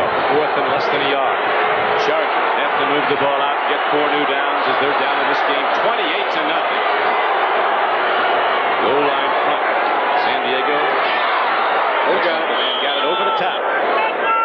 Capoletti leaping over the top. James Brooks going over the top to get it. The impressive thing about San Diego is they still are playing the game to win. A lot of teams would have punted on fourth down. Let's get it in the locker room and regroup. They kept their drive alive, and they're on the line right now. Cox throws in the flat, goes to James Brooks. On a first down play, Brooks is across the 40 and out close to the 44-yard line. Tom Jackson, inside linebacker, made the tackle. Clock winding down now, 1:10 and running. Second down. 2 to go. Fouts stops the clock as he throws it to one of the assistant coaches. Remember, that is not a penalty. You can throw the ball away to stop the clock, just not to keep from losing yardage. They can regroup now. They've got a couple timeouts left. In fact, they've got all 3 left. They've got 1 minute and 1 second to get it down the field, 56 yards. Third down and 2. They may just run the ball here because on 4th and 2 it gets rather tough to pick it up. Mulan Jones comes out. Bryson Manor goes in to rush the passer at right end. 4 down linemen. Latimer's also in. Handoff on 3rd and 2 goes to James Brooks, and he breaks it, and James Brooks is down to the 46-yard line of Denver. The game clock is now inside 54 seconds. This is the first drive, Don. It's looked like the offensive line has beaten Denver's defense at the line of scrimmage. I saw that play break. It broke it. Brooks had some running room before he got to the line. 54 seconds to play. They've got a lot of time to put some points on the board. Don Coryell talking it over with Dan Fouts. Coming up at halftime, Bryant Gumbel and NFL 81. An update on all the scores and the stories of this 4th weekend to play. It has been a day of upsets. Coryell had a long time waiting for that first head coaching job. Started out at a high school in Honolulu, Hawaii. Later coached in Whittier College in California, coached at the University of British Columbia, was a paratrooper in the Second World War, then went to Washington State as a defensive back. Always has good defensive coaches with him. At San Diego State, we had those great teams, 3 unbeaten seasons.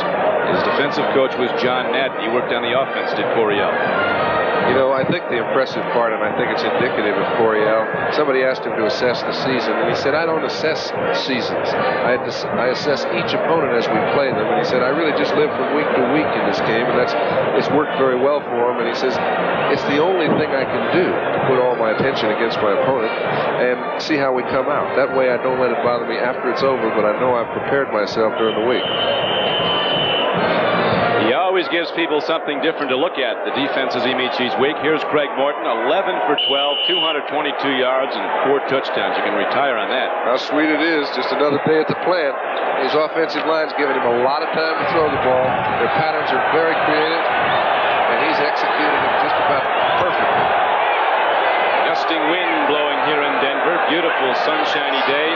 First and 10. Fouts with 50 seconds left. Pump fakes, takes a look. Throws on the run into the end zone. Charlie Joyner is there. Up he goes, and the ball is free. It was exciting, but it comes up as a loud out. Well, that was close to being over the line of scrimmage when he threw, and it would have been nothing. They just brought it back to where it is anyway, second down and 10. But Mike Harden was impressive there. When that ball was put in the air, he was clear over on the other stripe. Got to the ball before it hit the ground. Here's Louie and Charlie having a go at it. Here comes Harden. Looking for any bobbles. They've had the blanket on Charlie Joyner today. He's had a great season to date. Came in with 15 receptions, averaging over 25 yards a catch for the Chargers. That's what Denver does. They take away what you do best. Now it is second down and 10 for the Chargers. On a draw. Capelletti runs with the ball and takes it down to the 37-yard line. 38 seconds to play. And the Chargers call for timeout. San Diego coming into the game with victories this season, and their first 3 times out they blew away Cleveland. They had a tough time with Detroit. Tough time with Kansas City. Come in 3-0. Next week they're back at Jack Murphy Stadium to play Seattle. Denver Broncos open with an upset here against the Oakland Raiders, 9-7. Lost the next week in Seattle, a game they very easily could have won. Mistakes hurt them. Came back last week, played their best game, routing the Baltimore Colts. Next week, the Denver Broncos head to Oakland. Whenever you're giving up 30 points in 3.5 games, you got a lot of positions where you should have won the ball game. That's what's been going on today. San Diego comes in averaging 38 points a game. Dan Reeves says, as you heard him at the outset, the way you stop San Diego is don't let their offense get the ball. You've got to control it with your offense. Yeah, he said that for publicity, but I'll tell you what he told his defense. We take away Charlie Joyner, we take away Kellen Winslow, we make them throw the ball to Severs, and we make them throw the ball to Capelletti. We give them the ball to Muncie in the flats, and we can converge on that play, but we don't give them anything deep. That's how they score all their points, and they haven't been given anything all day long.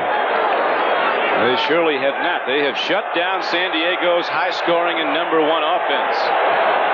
Chargers blank for almost 2 quarters of play. 38 seconds, 3rd and 1. Throw in the flat.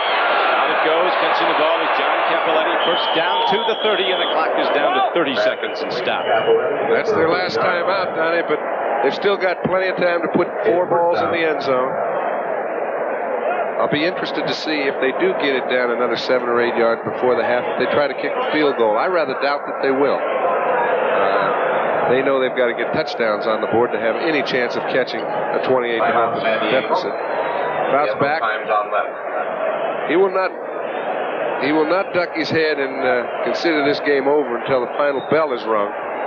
Capelletti makes a nice play and picks up the first. A couple of terrific specials tonight on NBC. Bob Hope special and a Johnny Carson special. That's tonight as Dan Fouts goes over with the ball at the San Diego or the Denver 30. First and 10. Steve Watson. First he had to win his way onto the lineup, into the roster as a free agent, and he made the starting team. Keeps going like he is, he's going to be in the Pro Bowl. About 7 balls last week, 143 yards and 3 touchdowns. Look at him today, 6 catches for 158 yards and 2 scores. Whenever you see a receiver that's really catching a lot of balls and doing a lot of things, you see a team that has a good offensive structure, and you see a way for them to get him open, and you've also got a quarterback who's throwing the ball well. And I think Craig Morton and Dan Reeves' structure right now have allowed Steve Watson to get the ball thrown to him, and he's made the most of it. Morton has had this spectacular day. Now 30 seconds left. Chargers will be a firing. First and 10 at the 30. Fouts looks, throws, the ball is tipped off the hands of Ron Smith, former LA Ram. San Diego fans remember him as a hero last January, that playoff game with Buffalo. Buffalo. The Bills were leading late in the game. Smith ran the post pattern, caught the ball, and he was gone, and San Diego won. He kept him alive, and that was a very big catch. But if they're going to get in this ball game, he's got to catch balls like that because it might have been tipped on, but from this angle, it didn't look like it. So it's going to be 2nd down and 10 now for the Chargers, just inside the Denver 30. 24 seconds on the first half clock. Bounce again. Rulon Jones, 4th sack of the day for the Denver defense. Coming into the game from 3 previous games, Bounce had been sacked just once. Boy, those defensive linemen getting their starting blocks, and they're coming when they get you 28-0. And Billy Shields is just having about all he can handle right now.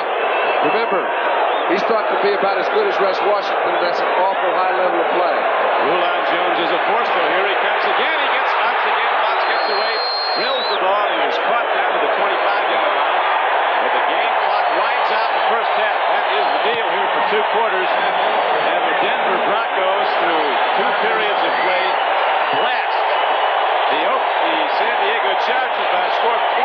A standing salute. That Rocky Mountain Thunder starts to rain on down from all over Mile High Stadium. 76,000 standing tribute to a great performance by the Denver Broncos. Well, they've got him in such a hole now that you can bet they're going to get some more sacks on Fouts. He's got no option. He's going to get him back in the ball game. I've never seen a team win when they were down 28-0 at half. If there's anybody I'd like to take my chances on, it would be the San Diego offense, but I'd rather have somebody else to play against than Rulon Jones and these boys from Denver. Rulon Jones has been something, a number 2 draft choice a year ago out of Utah State. He's becoming one of the best defensive ends, both the pass and the run. He plays well now.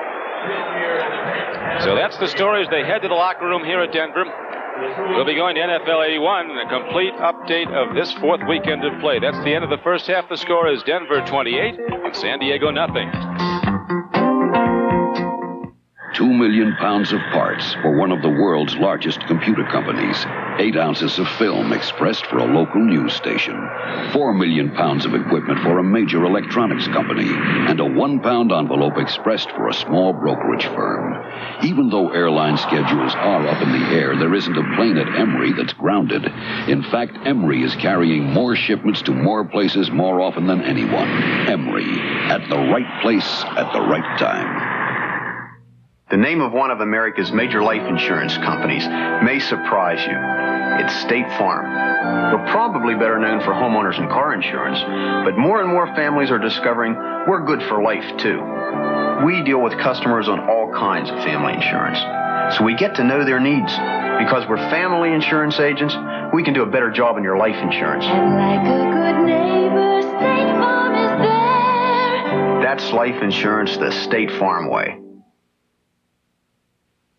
What an outstanding October on NBC Sports, beginning with the return of NBC Sports World, featuring hard-hitting World Championship boxing. Plus, the world's finest Grand Prix drivers gather in the heart of Las Vegas for live coverage of the Caesars Palace Grand Prix. Then catch playoff fever as NBC Sports, the home of great baseball, brings you exciting divisional and league championship games. Plus, continuing coverage of NFL football action, beginning with Brian Gumbel and NFL 81. That's all an outstanding October on NBC Sports. The halftime numbers tell the story. It has been that kind of a day for the Denver Broncos as they have literally ripped San Diego's defense up. And here is the biggest play of the half, John Brody. And primarily the reason this is the combination that's put them out in front. Morton to Steve Watson. Steve has had 2 games that are just as sensational as you'll ever see. He's got good speed, 6'3". The thing that impressed me is how much in control of himself he was going inside the 15-yard line. As a result, it's only 28-0. They're having nothing but fun. That one went for 93 yards. NFL 81 halftime activities will continue in a moment after these messages from your local station.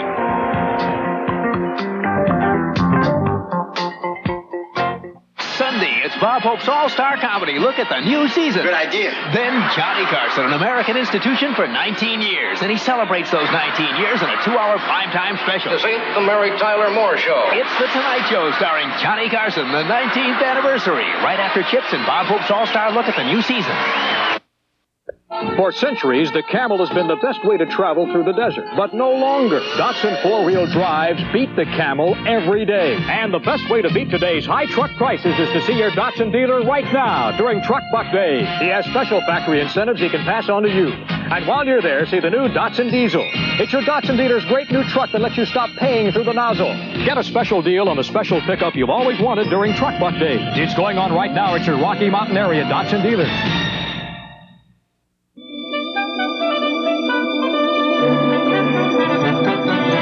First impressions of a city and the bank at the center of its growth. First of Denver, bringing a new spirit of service to your banking in the 80s. You can see it, feel it, and profit from it. New technology to save you time. New friends with new answers to your changing banking needs. First of Denver, putting our mark on the 80s. We are Delmer and Martha Clow. In 1979, we were taken by the Artesians and spent 16 months living with them. They are an interesting people with rather large feet. No. When we left, we promised to always drink Olympia beer because the Artesian brewing water makes it taste so good. Also, they still have our 2 children, Harold and Annette.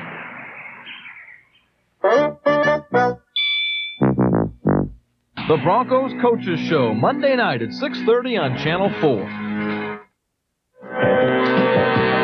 Following an impressive first half by the Denver Broncos, I'd like to welcome you back to our NFL 81 studios in New York. I'm Bryant Gumbel. We're working our way through Sunday number 4 of this NFL season, trying to get you caught up on just what has happened around the league because there has been a great deal of excitement, including 2 overtime games in the AFC. Let's first turn our attention to the ball game played at Shea Stadium today, where the Jets finally got in the win column. They did it by turning back the Houston Oilers 33-17. The Jets are now 1-3. The Oilers are a 500 ball club after 4 weeks. Today was a big day for Richard Todd. He threw a touchdown pass and then watched from the sidelines as Earl Campbell's 3-yard plunge tied the ball game at 7. That's when Todd enjoyed a big second period.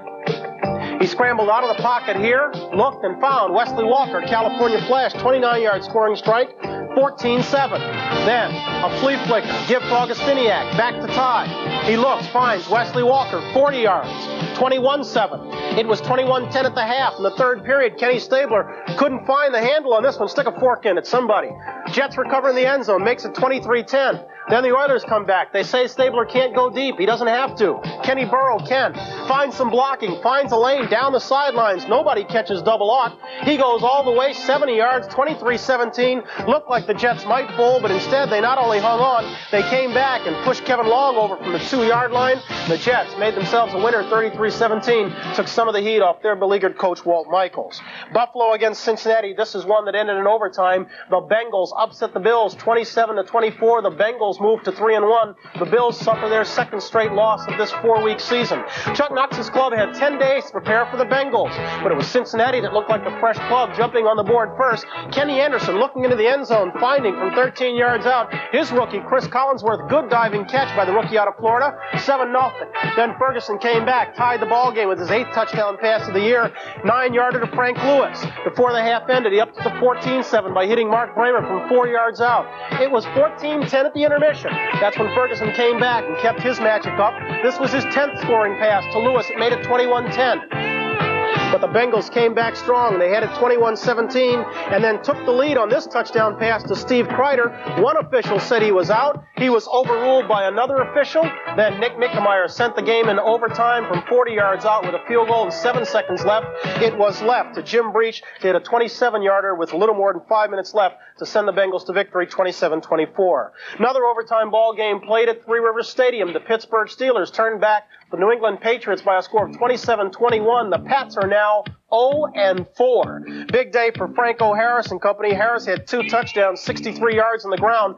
Bradshaw had 247 yards in the air, including 2 touchdowns. Here, the Patriots came back. That score by Kavanaugh made it 14-7 at the half. But then Franco, following blocking around the left side, made it 21-7. That's when the Patriots came back strong. Tony Collins from 11 yards. This made it 21-14. Then with 24 seconds left, Kavanaugh to Stanley Morgan. Tied tied the ball game, sent it into OT. Then a familiar combination ended it, 3:19 in overtime. Bradshaw to Swan, they've done that before, haven't they? 24-yard combination made it 27-21. The Atlanta Falcons have tasted defeat for the first time this year. They got it in Ohio at the hands of the Cleveland Browns. Browns a winner over the Falcons. Final score 28-17. Big afternoon for Brian Sipe. 21 of 34, 215 yards and 2 touchdowns. He spotted Steve Bartkowski and the Falcons a 10-0 lead, and then Sipe working through the air gives to Mike Pruitt. Big man out of Purdue, knocking people over. Gets him to within 3 at 10-7. Sipe, this time using somebody from Alabama. Ozzie Newsome pushes the Browns ahead, 14-10. Then Sipe doing it himself, man from San Diego State, 21-10. It was left to Bartkowski to try to make matters close, threw one to Alfred Jenkins, but too little too late. The Browns come up a winner on this Sunday, 28-17. Okay, Oakland against Detroit. The Super Bowl champion Raiders, playing without 5 of their starters from that Super Bowl team, got shut out at the Silverdome final, 16-0. Billy Sims, 21 carries, 133 yards. The Philadelphia Eagles scored 22 points in the fourth quarter. That helped them move their record to 4-0. The Redskins are 0-4. They lost at Veterans Stadium final, 36-13. Miami against Baltimore. The Colts came up a loser today, their 3rd straight loss. The Miami Dolphins turned them back final in that ball game, 31-28. Don Shula's Dolphins are now 4-0, and young David Woodley is looking like a solid quarterback. Looks like somebody who could lead them to the top of the AFC East. Woodley going long, hitting Tommy Vigorito. First score of the ball game, 7-0. Then Andra Franklin, young man out of Nebraska, a number 2 draft pick, taking it right up the middle, 10 yards, 14-0 Dolphins. Bert Jones came back strong, though. He threw for over 300 yards, 349 to be exact. He completed this one into the arms of Curtis Dickey to top off a 98-yard drive. And then he threw this one, completing it to Raymond Butler, a 20-yard TD reception. Woodley also was over 300 yards for the day, 323 yards. He got this one into the arms of Nick Giaquinto, and it was 28 all when Uwe von Schaumann pushed one through from 27 yards out to make the Dolphins a winner. Their 3rd road victory this year. Dolphins beat the Colts 31-28. Minnesota beat Green Bay 30-13. Johnny Jefferson played in that game, caught 7 balls for 121 yards. As you know, at the half, Denver out in front of San Diego by a score of 28-0. Kansas City is beating Seattle in the second period. Score in that ball game is 20-7. The young Chiefs trying to go to 3-1. The Giants and the Cowboys are deadlocked in the second period. That ball game tied at 3. Tampa Bay leading St. Louis. It is 6-3 in the half. And San Francisco and New Orleans, that one deadlocked at 7-all in the second period. You are caught up tonight following football. There's a big lineup ahead on NBC, and it's highlighted by a Bob Hope special. Comedy review of the fall season. I just want to remind all the folks watching not to miss our first special of the season, kicking off tonight at 8 o'clock. We'll have a lot of fun spoofing TV and some great guest stars like Kathy Lee Crosby, Barbara Eden, Linda Evans, Lonnie Anderson, Cheryl Teagues, and a hot new group known as the Mandrake Sisters. That's me, Merlin Olsen, and Bruce Jenner. Here's just a sample of what you'll be seeing tonight at 8 right here on NBC. Take this job and shove it. I ain't working here no more. A man done left and took all the reasons I was working for. You better not try to stand in my way, 'cause I'm walking out the door. I take this job and shove it. I ain't working here no more. I've been working in this factory for nigh on 15 years. All this time I'm watching my man drowned in a pool of tears.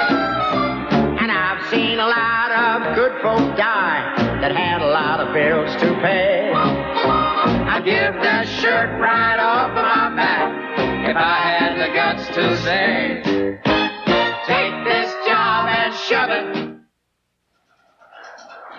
That Bob Hope special at 8 o'clock Eastern Time here on NBC. Dallas now out in front of the Giants 10-3. And as you know, Denver leading San Diego 28-0 for a second half. Let's go back to Mile High.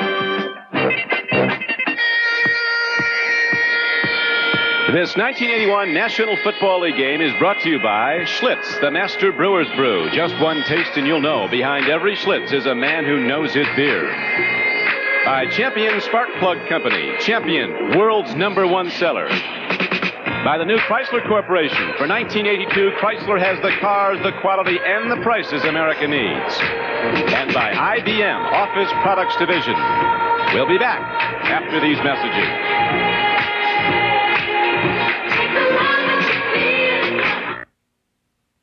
If you want a machine that really moves you, the 81 Mustang Cobra, Datsun 280ZX, Porsche 924, and Pontiac Trans Am are the ones to beat. And here's a machine that does. Dodge Charger 2.2 beats those others, beats them in mileage, and beats them in acceleration. 0 to 50 in 6.6 seconds. Charger leaves them all behind. Dodge Charger 2.2 at a terrific price. America's driving machine. You're looking at rust close-up. It's already breeding, building up inside a car radiator after just 10,000 miles on weak, neglected antifreeze. But look at a radiator protected with new improved Prestone 2. Quite a difference.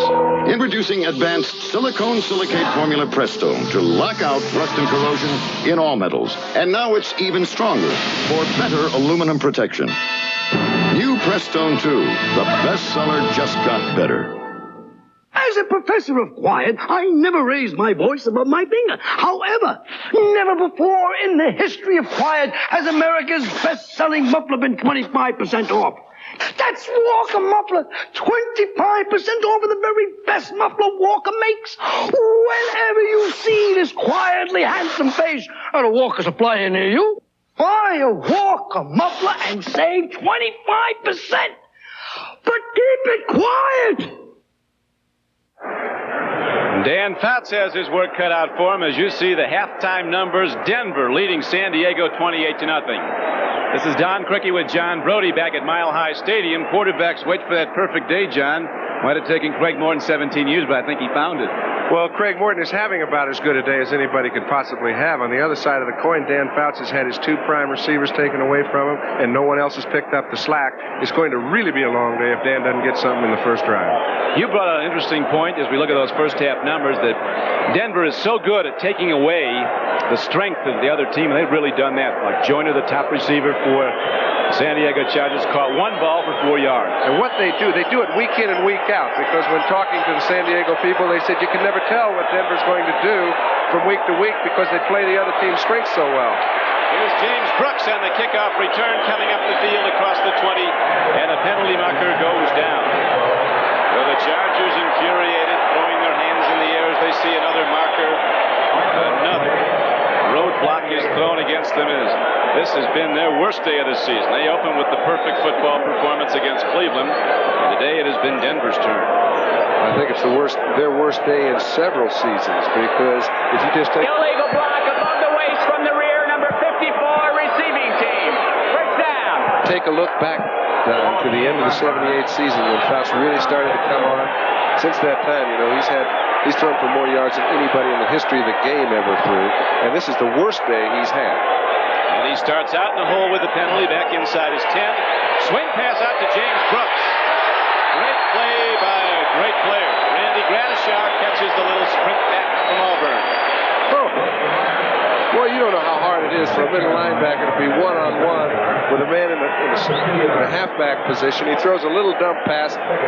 That is totally Randy and Brooks. And very few times will you find a linebacker come out first in a battle of that type. But he just keeps doing it. This is the 43rd meeting between the Chargers and the Broncos, dating back to that American Football League's first season, 1960. Give goes to Brooks, ran into one of his own guys, and he is slapped down hard at the 7-yard line. Lost yardage on the previous play, might have gotten back the 2 he lost. On the 2nd and 10 play, Brooks gets ahead for only a yard. It's going to be 3rd down and 11 for San Diego. Yeah, we do run into our own people, Don, when we expect somebody to make some movement, and there is none. That time, Reuben Carter just stood up the whole front of the line. Chuck Muncie might have fractured a finger in the first half. X-rays taken at halftime.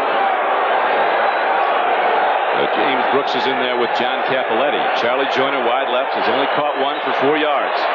House is looking at him. There's the throw to Joyner. He took a look at Foley. The free safety sweeping on in. It's an incomplete pass, and now the Chargers have to punt the ball from their end zone.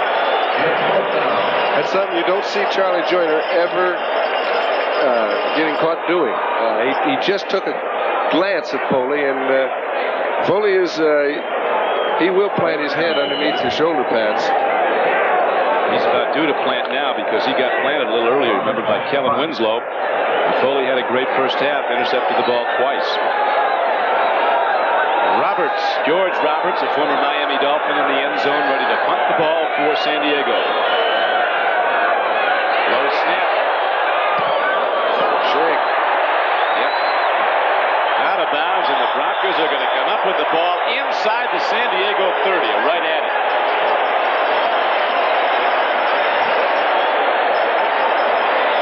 I can't believe all this here in Denver. Well, they better get started because they're going to see a lot more of it. That was only 21 yards. When it's going bad, it is going bad. Made a pretty good play just to get his hands on the ball and get the ball out of the end zone. The kick didn't say much. Rick Perro, starting fullback for Denver, has a slight concussion. He'll probably not play in the second half. Preston on a sweep. Penalty markers down. Looks like it'll go against the Broncos. Bob Greger, the free safety, came up to make the tackle for San Diego. Greger was on injured reserve all of last year. Fourth-round draft choice in '80 out of Washington State. 13-12 to play in the third quarter.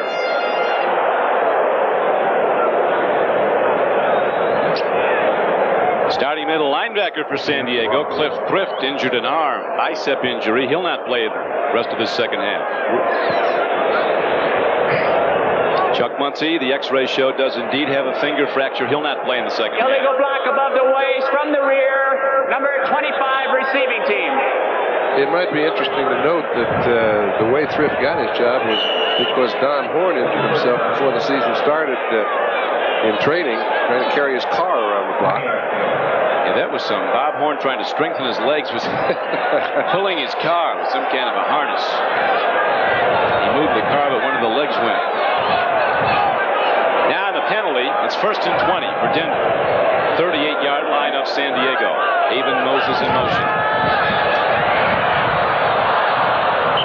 There's going to be a fairly intentional grounding. It might be roughness. Lyndon King took a full shot at Craig Morton. Morton hit one of his offensive tackles. Claudia Minor right in the back with the ball. He's not eligible. Yeah, Craig's limping around back there. He hit pretty hard when he did hit. Looked to me like they could have called 2 penalties for grounding and for intentional roughness.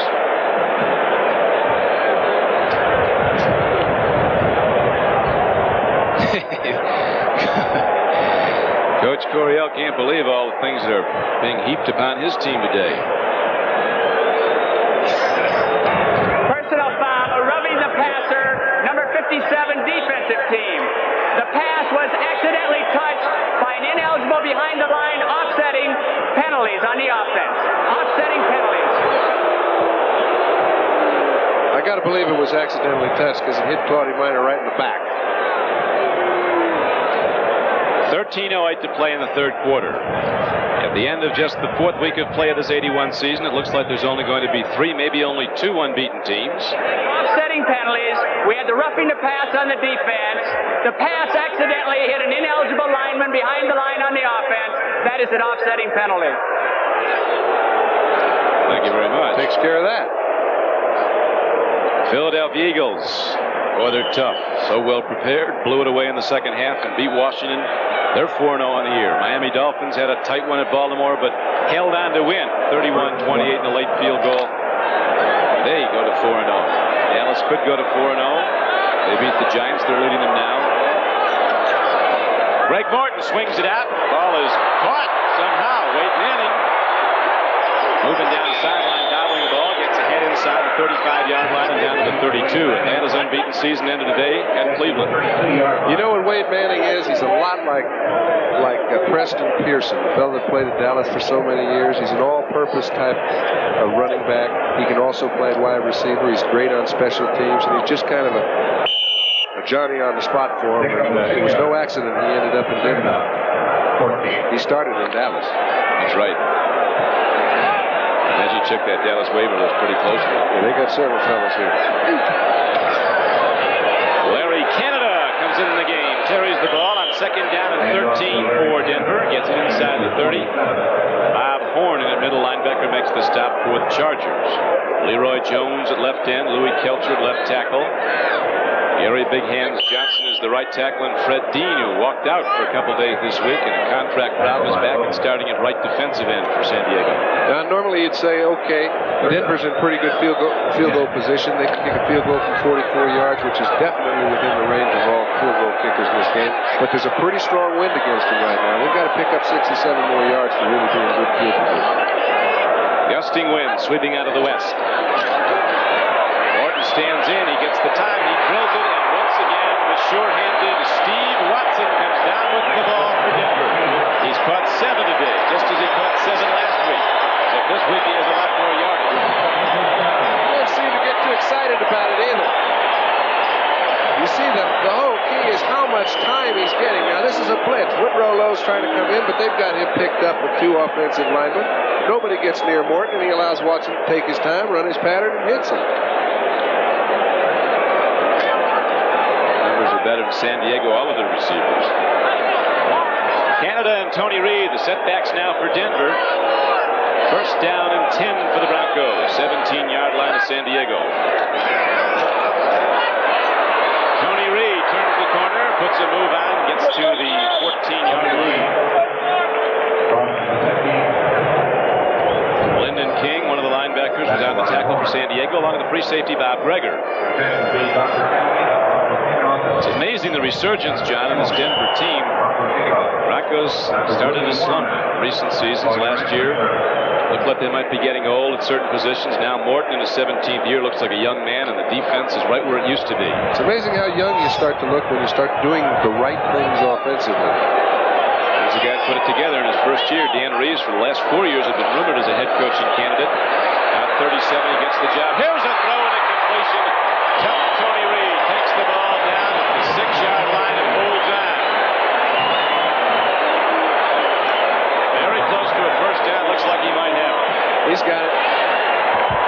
Woodrow Lowe, who is a sticker, hits him, but he holds on.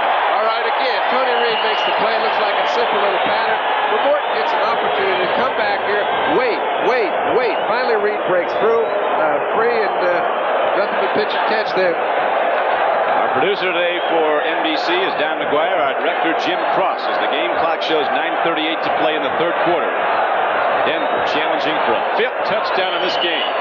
As the San Diego Chargers, coming in unbeaten, scoring 38 points a game on the average, have been blank so far. And Craig Morton is having perhaps his greatest numbers day. 14 of 15 throws. 4 touchdown passes. We'll be back right after this. Behind every Schlitz is a man who knows his beer. Down here in Texas, people know a good beer, and many choose the taste of my Schlitz. Just one glass will tell a lot of beer drinkers what I've known all along. You just can't buy a better tasting beer than Schlitz. What do I really think? I think Schlitz tastes better than Miller. Schlitz tastes really smooth. Mr. Sellinger, your Schlitz tastes good. It really does. I'm glad you like it. Behind every Schlitz is a man who knows his beer. It's been a season full of controversy, disagreement, and turmoil, but now it's time to get serious as NBC Sports brings you exciting divisional and league championship playoffs. Catch playoff fever in October on NBC Sports. That's the Denver chicken doing his number here today. He just stamped all over a San Diego pennant. Stuffed it in his mouth. San Diego's been getting stuffed on offense today, and right now the Denver Broncos are challenging for yet another touchdown. They have the first down inside the 6-yard line of the Chargers.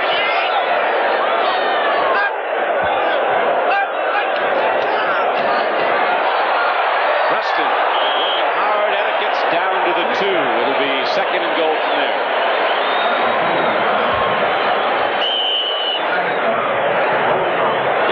He's not big, but he'll run in the middle. 5'10", 195, takes it ahead and down to the 2-yard line. Well, they haven't run the ball run it very effectively throughout the ball game. They picked up 4, 5, 6. Ever since the first 2 drives, when San Diego stuffed them at the line of scrimmage, forced them into throwing the ball, it was the biggest break they could get. 3 tight ends in the game. Preston gets the ball again, dips inside, and he goes into the end zone. Touchdown, Denver.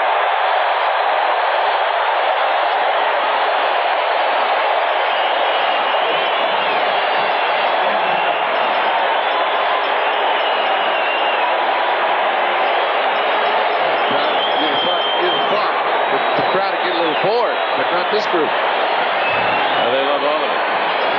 This town was high in anticipation of this game. They were ready for San Diego, not only the team, but also the fans. Okay, that's just excellent running. Certain guys have the ability to find the goal line when they're inside that 5 or 6, and Dave Preston is one of them. On the way and good.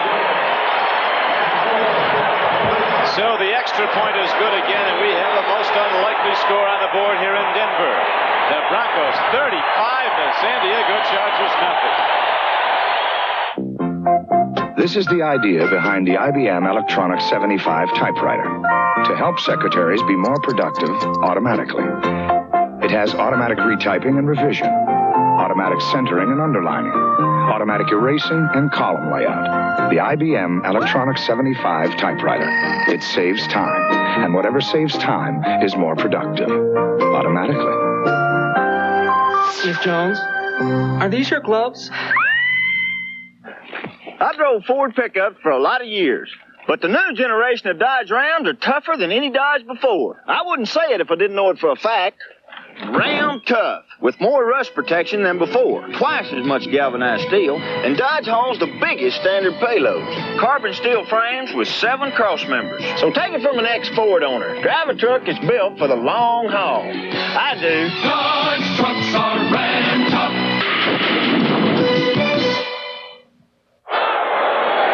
Next Sunday, join host Bryant Gumbel for NFL 81. All the highlights, the scores, the late-breaking news from all the games. Then, a doubleheader of NFL action here on NBC. Featuring an AFC Eastern battle, Burt Jones leads the high-powered offense of Baltimore against the defense of the Buffalo Bills.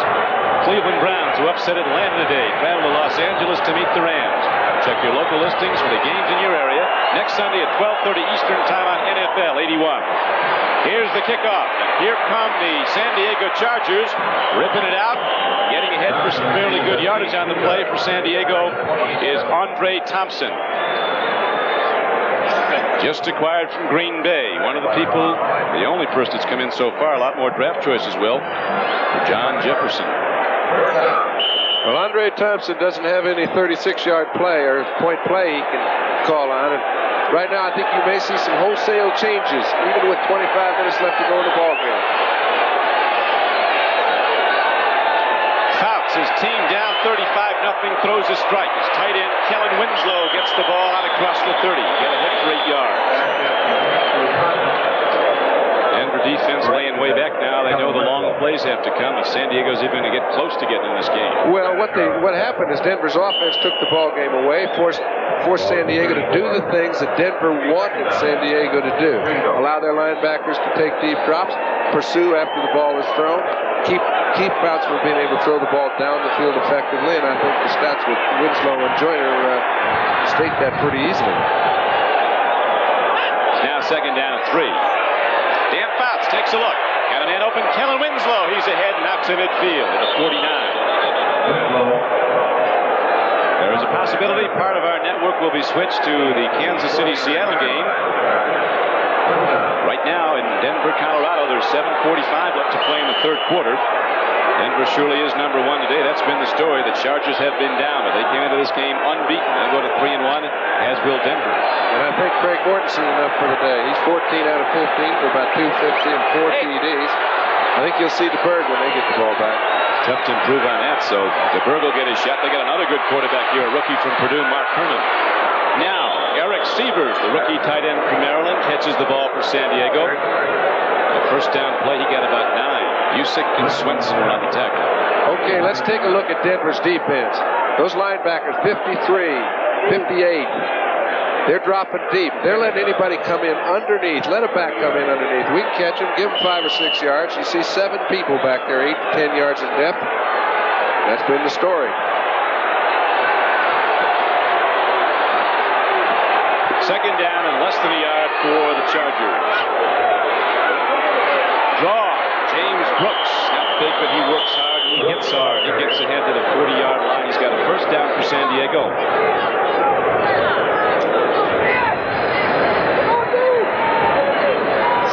Tackle by Chavis.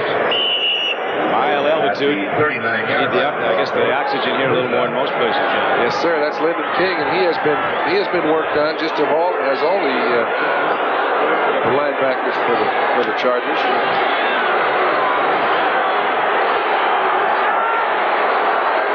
Ron Smith goes wide right. Charlie Joyner's out to the left. Here comes Smith in motion. Cox takes a look. Lofts a long ball. Ron Smith is going for it. What a catch! Touchdown, San Diego. What a great play.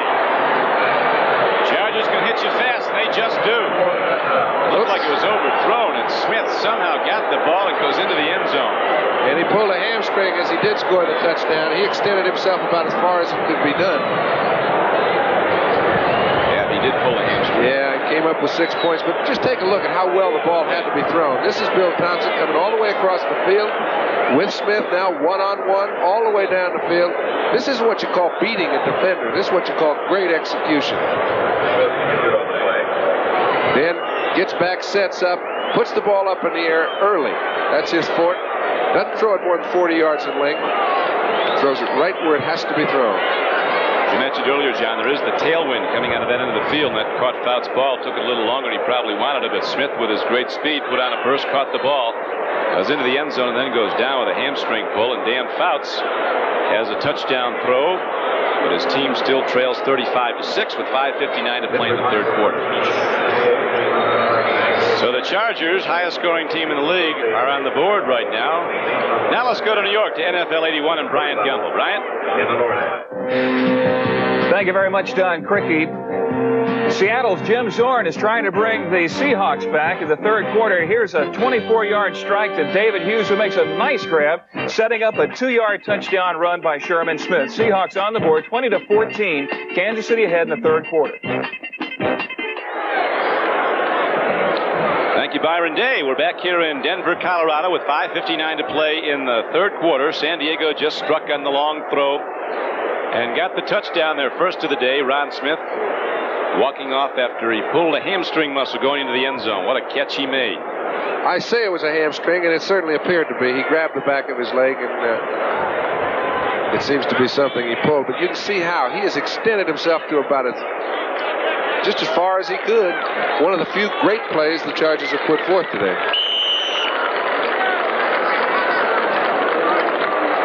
In fact, the only one.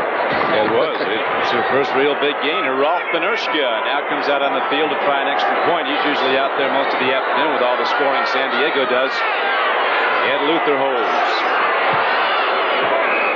Benershka puts up a good extra point, and now it is a 35-7 game. And when we come back, the San Diego Chargers will be kicking the ball off, something they've done precious little today.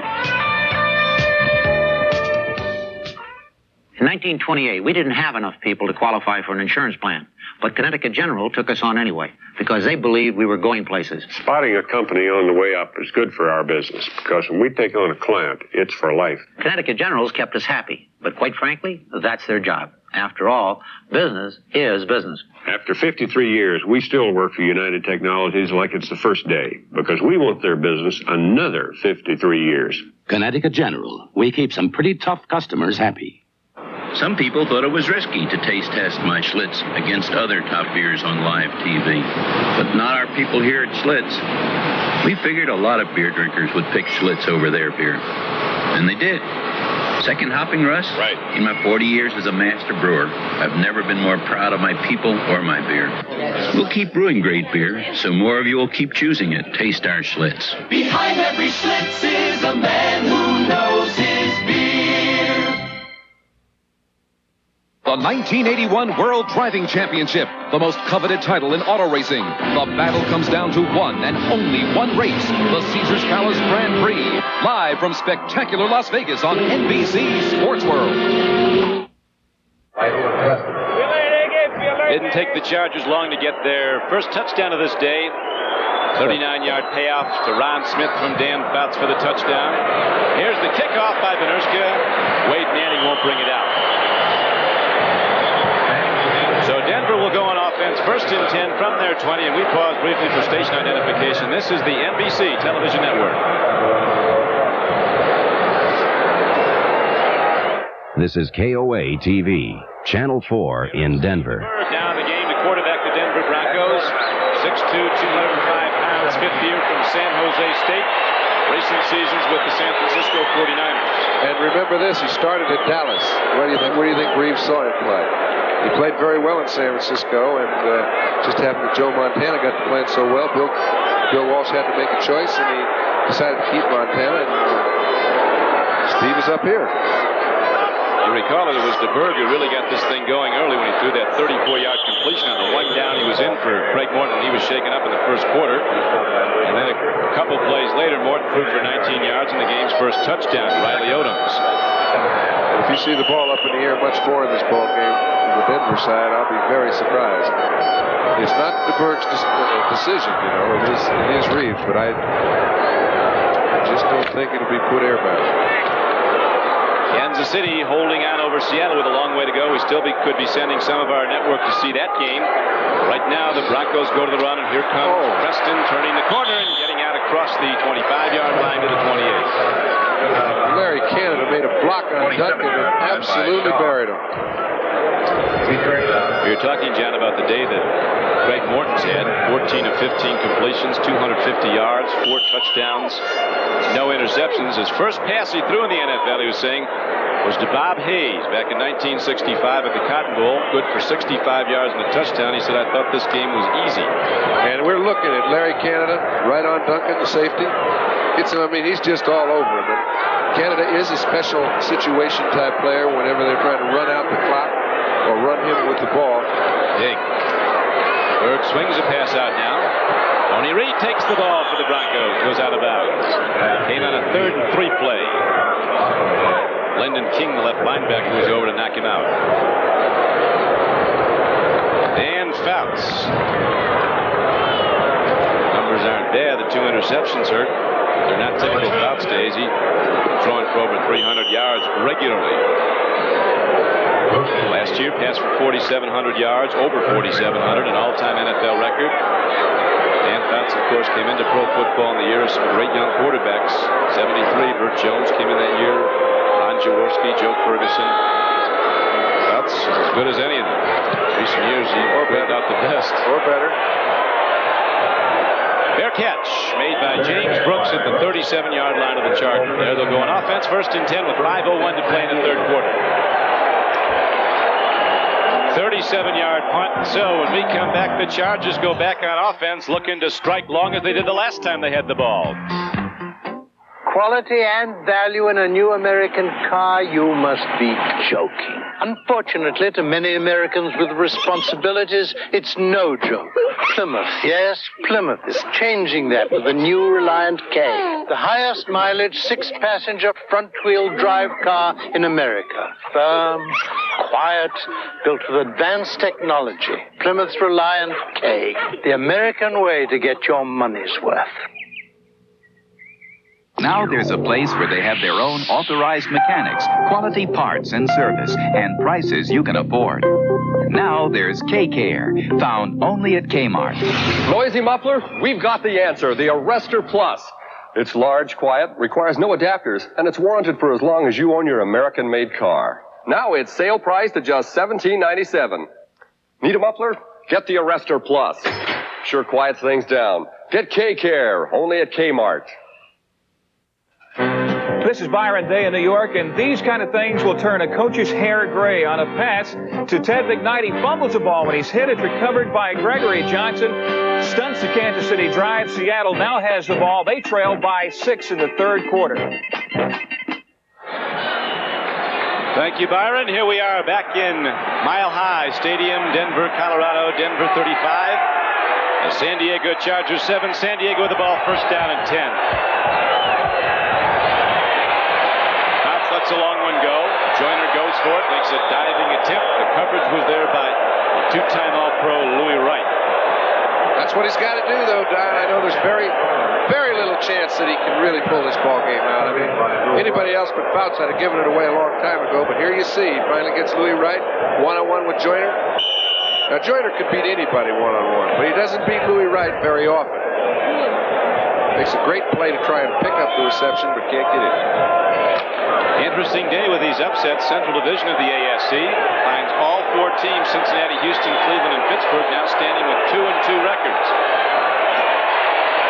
Fouts throws too much on it. Dylan Winslow took a look at it, knew he couldn't get to the ball.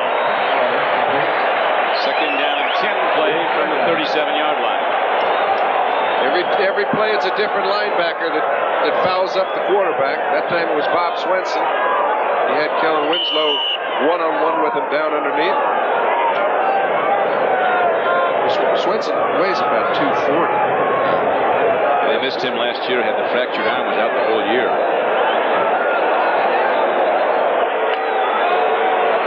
Bob Swenson, 51. Number 1 draft choice now comes in, Dennis Smith, number 49. First round choice out of Southern California. They think he'll be a great one. Fouts gets it away, and he goes to Charlie Joyner. It's a first down, San Diego. Fouts did well just to get rid of the ball, and they get the first down, the 3rd and 10 play. I think sometimes Joyner has more luck against double coverage than he does single. That time it was Dennis Johnson watching underneath, which puts Louis Wright in the deep outside. When that happens, Joyner runs a simple little pattern on Smith, gets the ball, steps out of bounds for a first down. He will beat double coverage as much as any receiver I've ever seen. 17-yard gain on the play, and now the Chargers have the ball across midfield. Joyner comes out wide to the left. White Scales now in the game. He comes wide left for San Diego. Fouts with the lone setback. James Brooks gets it away, throws a strike to Kellen Winslow, who's ahead inside the 35-yard line. He has another San Diego first down, and the Chargers now start to rip it. You can see how tough the yardage comes, Don. Now he's trying to go to Joyner and Winslow, even though they are double covered, even though it is tough. They've got to come up with the big plays for him. 2 linebackers playing him in and out, but he still picks up the first down. Look at this big fella. Now he takes care of Swenson, but not really. Swenson's on the outside. Just a good play. First down and 10, San Diego. 35-yard line of Denver. Out stands in, long ball. Joyner's out there going for the ball. There's too much on it. Out's throwing with a tailwind, and carried the ball as Charlie Joyner had the secondary beat. Running alone in the end zone. Very nearly another San Diego score. They haven't stopped their policy. They've just been stuffing them play after play after play. And you get the top receivers, get them a couple balls, get their head up a little bit. That time he beat Aaron Kyle pretty badly, but a lot of wind. Fouts threw the ball a little hard. John, you've known Dan Fouts long before he was even a high school quarterback, when he was a ball boy with the San Francisco 49ers. That's right. You mentioned all these other great quarterbacks came out of school at the same time. He was a 3rd draft choice, and quite a surprise to some, but not to those of us who knew him. The University of Oregon. Fouts throws in the flat, goes to Kellen Winslow. Well, they teach it in the tackling school. Aaron Kyle, not too big. Another ex-Cowboy comes up and knocks down the big guy, drives him back. 2nd and 10 play. They didn't get anything. It's going to be 3rd and 10 for San Diego. Couldn't hold on to the ball. About 17 for 28, 198 yards now and 1 touchdown, 2 interceptions. Both picked off by the Denver free safety, Steve Foley. Yeah, you'd say, hey, those are pretty good stats, but in actuality, because of the personality of the San Diego offense, those aren't good. They feature what they're going to do down the field, and that's been taken away from them. 3rd down and 10 now, San Diego. Out stands in, throws the ball. Joyner goes high and can't get to it. Okay, sometimes you get a look at a play even when it's ineffective. What Fouts has done for years and years and years with Joyner is he'll throw the ball into double coverage before the deep back can recover. Now watch. Here comes Charlie, just turns to the inside. This ball is already on its way. Throwing it inside on Kyle. The ball is thrown too high. Had it been on the mark, Foley would not have gotten there in time. Ralph Benerska, who can hit it a long way, is going to try a 53-yard field goal. Ed Luther holds.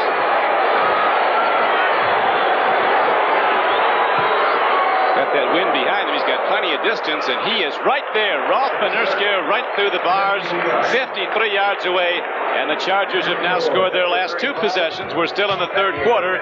It's a 35-10 game, Denver. Everywhere I go, people ask me, Arnie, is that old tractor you drove in the Pennzoil commercial still running? Still running? We use it here at Latrobe every day. And with Pennzoil protecting the engine, there are a lot more miles left in it. You know, this old tractor and I are a lot alike. We're both still using Pennzoil, and we're both still running. Gas-saving Pennzoil. Quality in every extra mile. A lot of us in the Friendly Skies grew up in Hawaii. We make our homes here. And with United's condominium vacations, you can too. Come live on the 9th green at Wailea, or make your backyard on the ocean. Go native in a jungle hideaway. Get a place for the 2 of you, or a house full of you, at a price you can afford. Even if it's only for a week, make your home in our little corner of the world. Fly to Friendly Skies. Ask your travel agent for United's Privacy in Paradise brochure. Ralph Benerska ready to hit the Pete Rozelle NFL football as he kicks off now with the wind at his back, drives it into the end zone. Goes over the head of Wade Manning, out for a touchback, and the Broncos will go on offense first and 10 at their 20. 3:36 left to play in the third quarter. Chargers having scored their last 2 possessions, but it won't be long now, John. They'll be firing into the wind. That's right. It makes it just a little bit tougher. We're going to take a look at the offensive line for Denver because now's the time when, obviously, they're going to be very conservative in their play selection. It doesn't mean that they can be unaggressive. This telecast is presented by authority of the National Football League. It is intended for the private use of our audience. Any rebroadcast or other use of this telecast without the express written consent of the Denver Broncos and the National Football League is prohibited. Don Criqui with John Brody, Mile High Stadium, Denver, Colorado. Broncos with the ball after leading 28-0 at the half. They're up now 35-10 in the third quarter. Steve Watson catches another one. All day long. This time he turns out on Willie Buchanan. Well, 8 now. Watson's just having so much fun, and DeBerg's loving an opportunity to play. He's only been in Denver for 3 or 4 weeks, and I imagine the thought of Reeves is, hey, we've got to get back and do the things we were doing early in the ball game effectively, and not stand around and try to protect a 25-point lead because if there's one group that can catch us, it's the Chargers. And next week, Denver is off to Oakland to play the Raiders.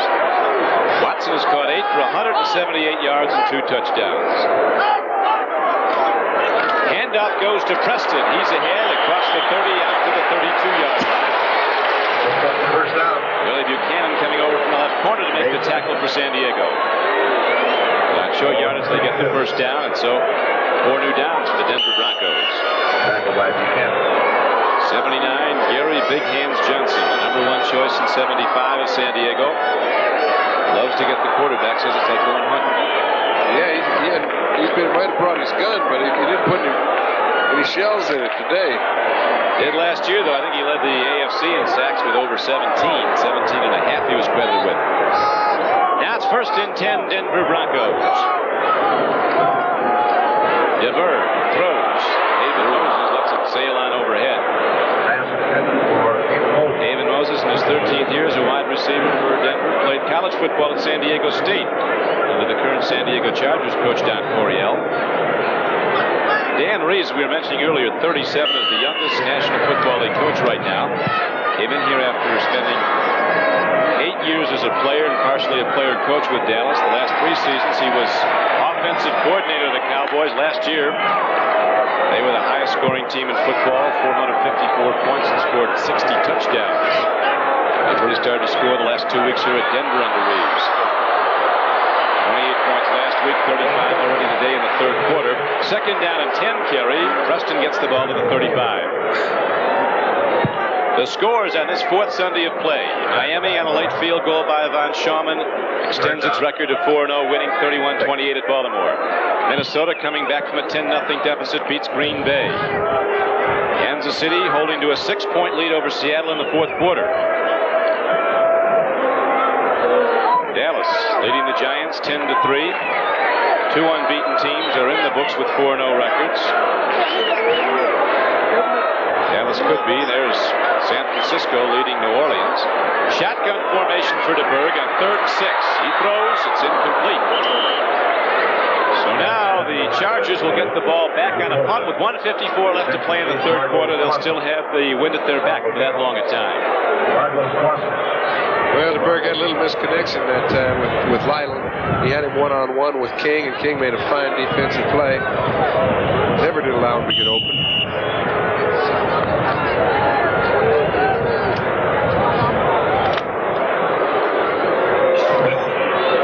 Luke Prestridge. I've forgotten how to punt. Hasn't been out there much. James Brooks is back as a single safety for San Diego. Tremendous punt into the wind. Brooks lets it hit. Goes out of bounds inside the 15-yard line. Great punt by big Luke Prestridge of the Broncos. So the Chargers get back the ball. They've scored the last two times they've had it. Now let's switch back to New York to NFL 81 and Byron Day. Byron?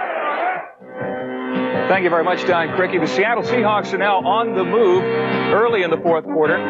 Jim Zorn scrambles from his own 27-yard line all the way down to about the 11-yard line, but still they trail by 6 in the fourth. Don? Thank you, Byron. Here we are, John Brody, with that punt again by Prestridge. Simple little two-step punt, but into the wind, and the wind is blowing at about 15 miles an hour. 50-yard punt is no little thing. Now Brooks breaks a gainer. Coming off tackle, he comes across the 15-yard line. Works his way out close to the 18. Got about 5 on the run. Behind Ed White and Russ Washington, two big veteran offensive linemen on the right side for San Diego. Washington in his 14th year out of Missouri, came into the league in '68. Ed White in his 13th year out of Cal at Berkeley.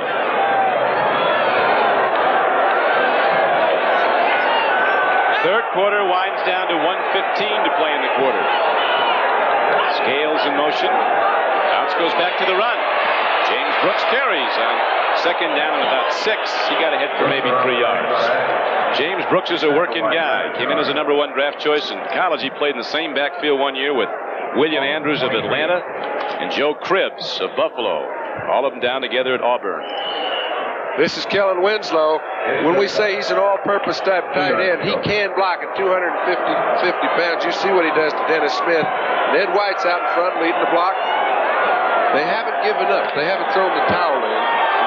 They have every reason to. They have not done that and will not.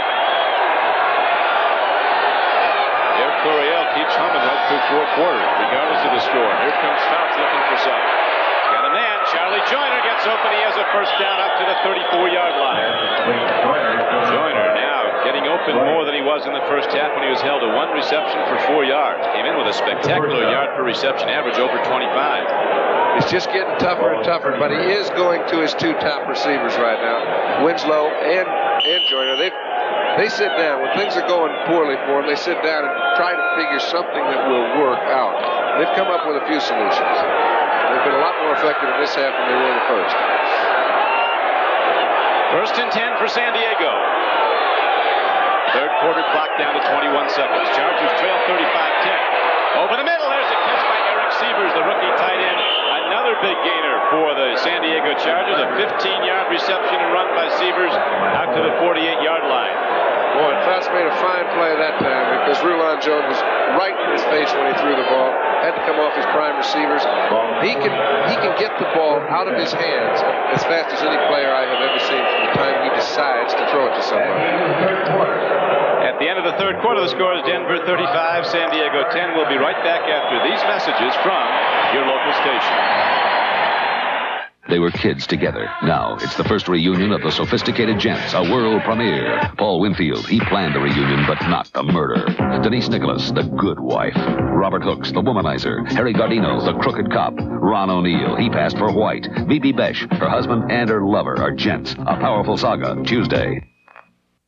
Big E, Western Premium Beer, brewed in the West, for the West. Big E, Western Premium Beer. It goes down with the greatest of ease. Big E, Western Premium Beer. Give me a Big E. I told you Big E was Western Premium Beer, brewed in the West for the West. And I like the West. Big E, Western Premium Beer, Big E. Once, this was the heart of Denver, but gradually it began to crumble. Then, business people with a big idea came to Colorado National Bank. They needed help restoring this historic area. Management at Colorado National helped develop innovative short-term financing. And we're still helping Larimer Square grow and grow. We've helped many businesses over the years. Tomorrow, we can help you. We make big ideas happen. Sports when you need it most at 5, 6, and 10 on Channel 4. This is Byron Day in New York, and that great Seattle drive has been stopped. 4th and 1, Sherman Smith fumbles at the goal line. Kansas City recovers. Kansas City leads in the fourth quarter, 20-14. Now back. Thank you, Byron Day. We have 15 minutes to go in this game as we open the fourth quarter. Opposing coaches. Coryell to the right, looking for that whipping pass game of Dan Faust to keep connecting. They scored their last two possessions. Now they had the ball first and 10, they're 49 back to the run. Everybody swings right. Look at Brooks go the other way. He's got blockers. James Brooks. He came up lane pulling a hamstring. That is the bane of so many of these great sprinters. Their tremendous leg development. And the hamstring pops. Well, I think the problem being, Don, is that he had a little hamstring before the game. He did. He got rid of it, and he felt he was in good enough shape to play. He had to really put a burst on to outrun the defensive linebacker, and in doing so, picked up a big gain, but he's probably lost for 2 or 3 ball games. We mentioned these guys have not quit. Take a look. Here's Ed White, number 67 in your screen. There's a guard that can get out and lead a play. Now, he played for a long time in Minnesota, has been outstanding in San Diego. We see now Brooks pulls up lane. Clarence Williams in the backfield, pops a deep drop, throws the ball out. Kellen Winslow has the ball, and blockers there. Look at these blockers of Kellen Winslow. A freight train of a runner at 250 pounds takes the ball inside the 15-yard line, down to the 12, and the Chargers are challenging again with a long time to go. You'd say it wasn't enough time for anybody else, but we mentioned it 15 or 20 times on the broadcast. San Diego just keeps coming at you. Now, for them to get back in this ball game with any realistic chance to win, most people would have you committed. But this game isn't over yet. Well, sir, we're going to play out the full 4 quarters. Muncie hasn't played at all in the second half. A great runner receiver for San Diego. Finger fracture. Here's Capoletti. Power back from Penn State takes it straight at the Denver defense inside the 10-yard line. A gain of about 5. Game clock down to 13:55. 35-10 is the score. A lot of smiles at halftime here in the press box. Got a whole new regime here at Denver. Edgar Kaiser, the 38-year-old owner. Brady Alderman, the new general manager. Dan Reeves, the new 37-year-old head coach. Just like they like it today. But look out for San Diego. They can make things happen, and they have been their last 3 possessions. Swing pass. Capoletti might have had some room to go. Look at the block. John Mason, the center. Unloaded on Billy Thompson. He knows who to go after. That was a bad throw.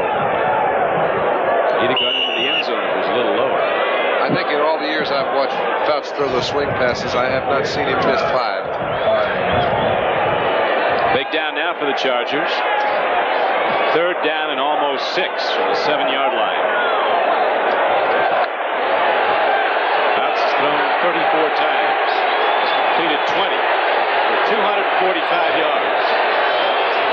3rd down. Fouts looks. He's got a man. Kellen Winslow. He keeps on trucking. Kellen Winslow can't get into the end zone, but it looks like he got the first down. He did on a great individual play.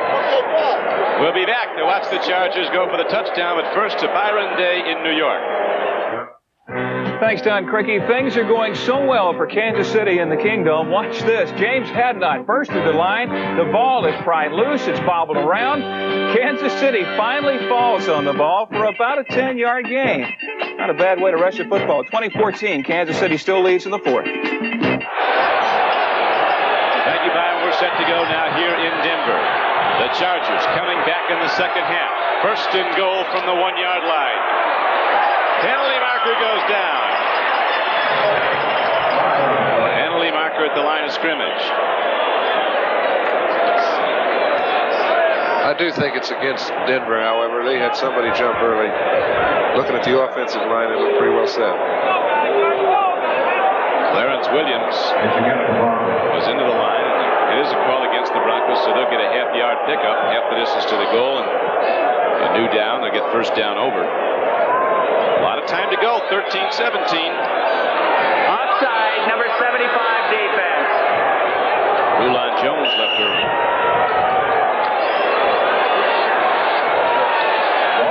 So now the Chargers will try to power the ball with Capoletti and Clarence Williams, the setbacks. It's Kellen Winslow in motion. Handoff, Capoletti, touchdown, San Diego. All right, baby, the game is not quite over yet. A little more life in that Chargers when you have 13 minutes to go, remember, they've scored 17 points in less than 8 minutes, okay? 17 points would put them one back, and the momentum has shifted, and you can feel all the tension in Mile High Stadium. It's still there. It's quiet, but it's there. This didn't have the folks in San Diego on the edge of their seats for most of the afternoon. It does now, though, as the Chargers have come alive, scoring quickly. Now Ralph Benerski looks to put up a 17-point for San Diego. He does. And with 13-14 left to play in the game, the San Diego Chargers with 17 second-half points now trail the Broncos 35-17. We'll be back after this. Used to be when I had a job to do around the house, it was one-on-one. Me against the house. And since the house was much bigger, I usually lost. Well, I've just changed all that with my Black & Decker Workmate. It'll hold just about anything I want to work on, from a door to a pipe to a 200-pound dresser. In fact, my Workmate is so good at helping me work, I'm giving it Sunday off. Workmate's available from about $50. Time comes when you must watch your money carefully. So quality and value are a necessity. Can you find them in an American car? Absolutely. In Plymouth. Yes, Plymouth. The new Horizon Miser, built with advanced technology and front-wheel drive for the best gasoline economy of any American car. 5-passenger Horizon Miser has a price that's sensible. It's the American way to get your money's worth. Wednesday's last season, Sarah Purcell watched you from behind the scenes of a men's beauty contest. Be that as it may, it's a new season and a new look at you on Real People. Back at Denver, the San Diego Chargers are starting to get back in this thing with 17 points in the last 8 minutes, and John Brody looks like Morton's going to come back in. Well, that's indication enough that tells you how Reeves feels. I've seen a lot of teams come back from 17 down with 13 to go. I said at halftime I'd never seen anybody come back from a 28-0 deficit, but that isn't the case now. There'll be a penalty. Kickoff, there's going to be a penalty. Kick going out of bounds, so Benerski will now kick it off from his 30. Both starting backs are out for the rest of the day. Muncie has been the entire second half with a fractured finger. Now James Brooks, the official diagnosis is a pulled hamstring. He'll not play again in this game. You know what I said? I said I think Morton's coming back in the ball game. That was a mistake. It looks to me as if DeBerg's coming back. He was talking to Reeves on the sideline. Morton doesn't have his helmet in his hand, and I know he'd like to wear one if he was coming back on the field. So I'm assuming DeBerg is going to stay in there. Morton started to warm up again. He's standing right with his coach. There he is with Dan Reeves, his old friend. Rookies together at Dallas in '65. Those two guys were standing right down there, 18 points down to us in a championship game out of San Francisco about 8 years ago. 13 minutes later, they won. Well, here's the kickoff. Preston will take it, 15-yard line. Cuts back to the middle, great open field tackle by the special.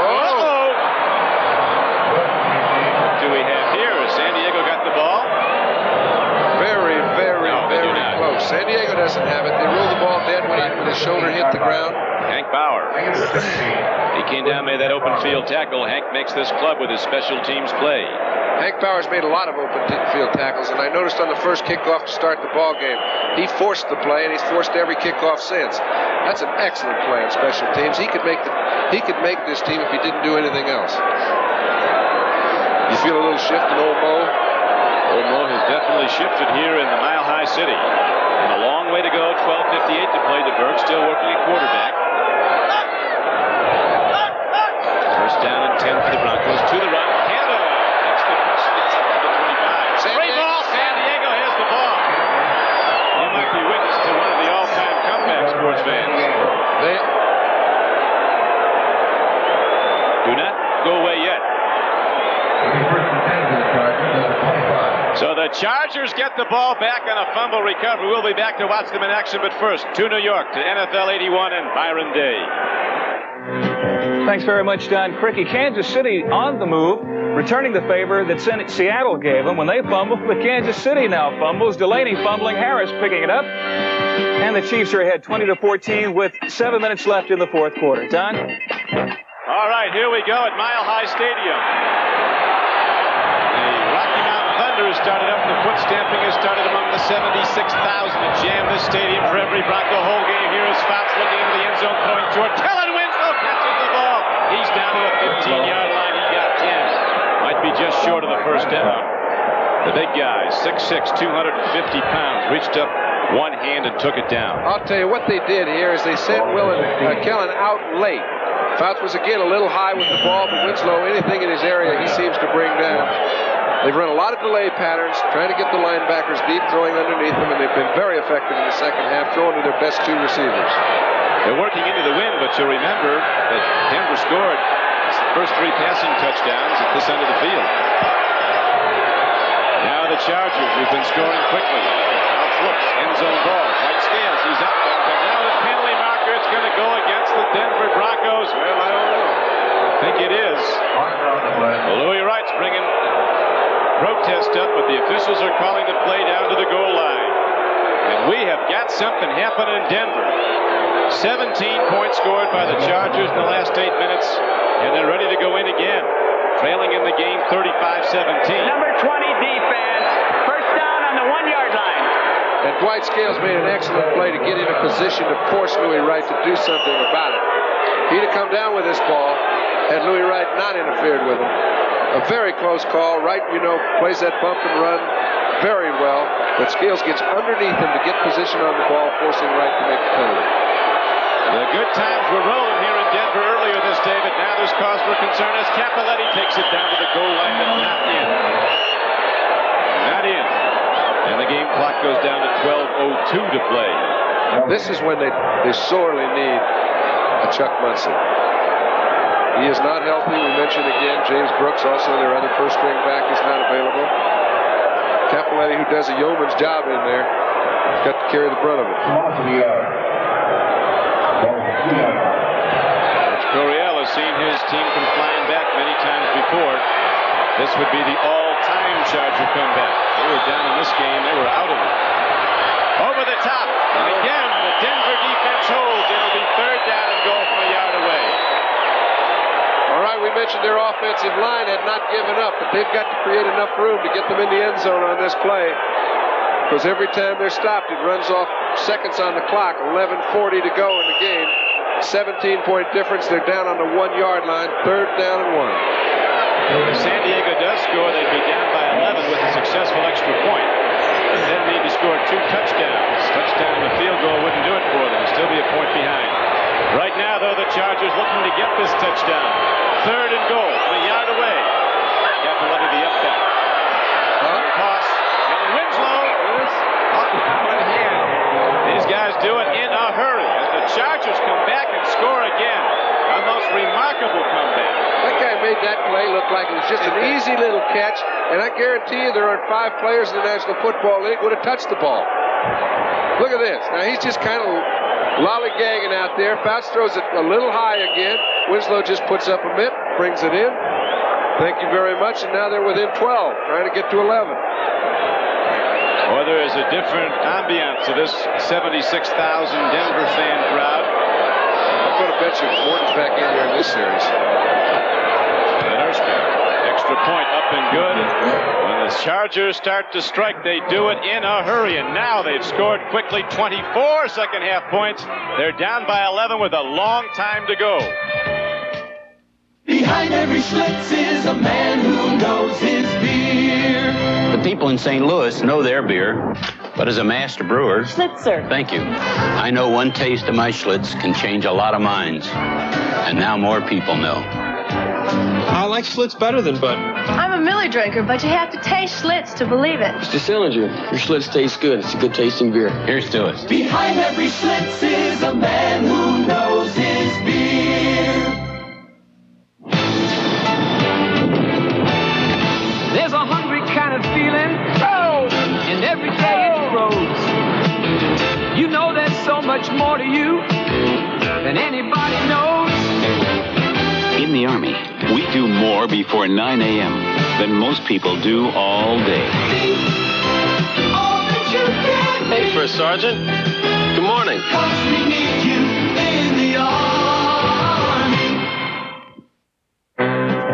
This is Byron Day in New York, and in the Kingdome in Seattle, Jim Zorn trying to rally his troops. This 12-yard strike to Johns is keeping the Seattle drive alive. They're still down by 6, 20-14, 5.5 left to go in the game. Morton warming it up after a great outing in the first half when he completed 14 of 15 for 250 yards, 4 touchdowns.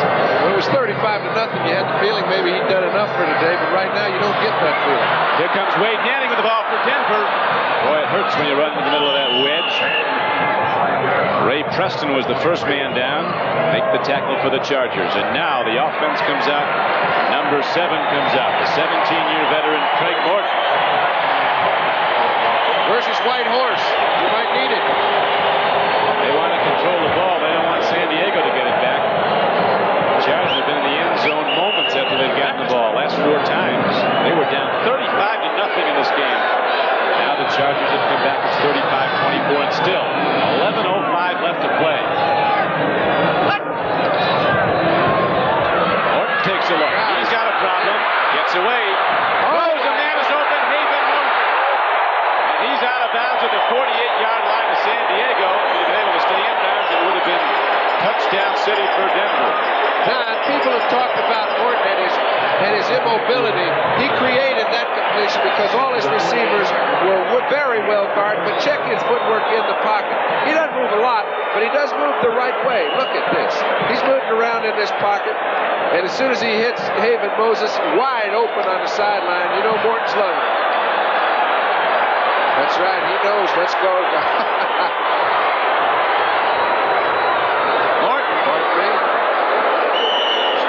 That's something he does not want to be. That was a mistake. He is hot, and whoever that back is, they went the wrong way. He truly is. He was a great baseball player. They wanted him as a major league pitcher. Believe it or not, Dan Reeves, his coach, had a major league quality fastball, but he couldn't throw it in the strike zone. He still has a headline, John, of a game he pitched at South Carolina. The score read, Reeves pitches 1 hitter and wins 9-7. He walked 12 and hit 6 batters. He's a little concerned right now. And with reason. 2nd down and 9 now for Denver. Morton deep drop.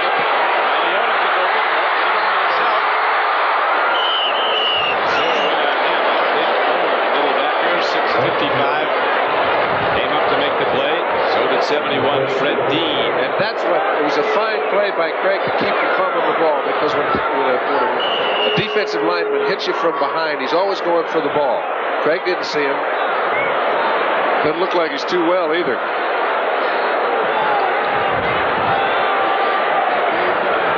He's been down, hit hard a few times today. You're going to find him back in the huddle. Oh, we've got some wind blowing here today. No, you won't. So Craig Morton comes off the field. Let's switch back to NFL 81 in New York and Byron Day. Byron? Thank you very much, Don Criqui. The Seattle Seahawks continuing to drive in the Kingdome. Less than 3 minutes to go. Zorn completes a 13-yard pass to his favorite receiver, Steve Largent. They're still behind by 6 in the Kingdome, but the game's far from over. Back to you, Don. And we're set to go with a third down play coming up for Denver. Shotgun formation. DeBerg is in the game for Craig Morton. Berg looks, he throws, and Riley Odoms makes the reception for a first down for the Broncos. So Denver, when they have to control the ball, are able to do it here in the fourth quarter. 9:23 to play, and big Riley Odoms makes the reception for first down yardage down to the 23-yard line. Boy, they've just changed the whole flow. DeBerg made a real big completion in the first half when things looked a little low. Led them to their second touchdown. Now he stays right in the pocket, hits Odoms just as he makes his break. Perfect throw, first and 10 on the 23. 19-yard gain to big Riley Odoms. His tight end is as big as an offensive tackle. Pitch back, Preston, Canada blocks, and Preston turns upfield inside the 20. First down carries, good for about 4 for the Charger, or for the Broncos. Now they're inside San Diego's 20-yard line.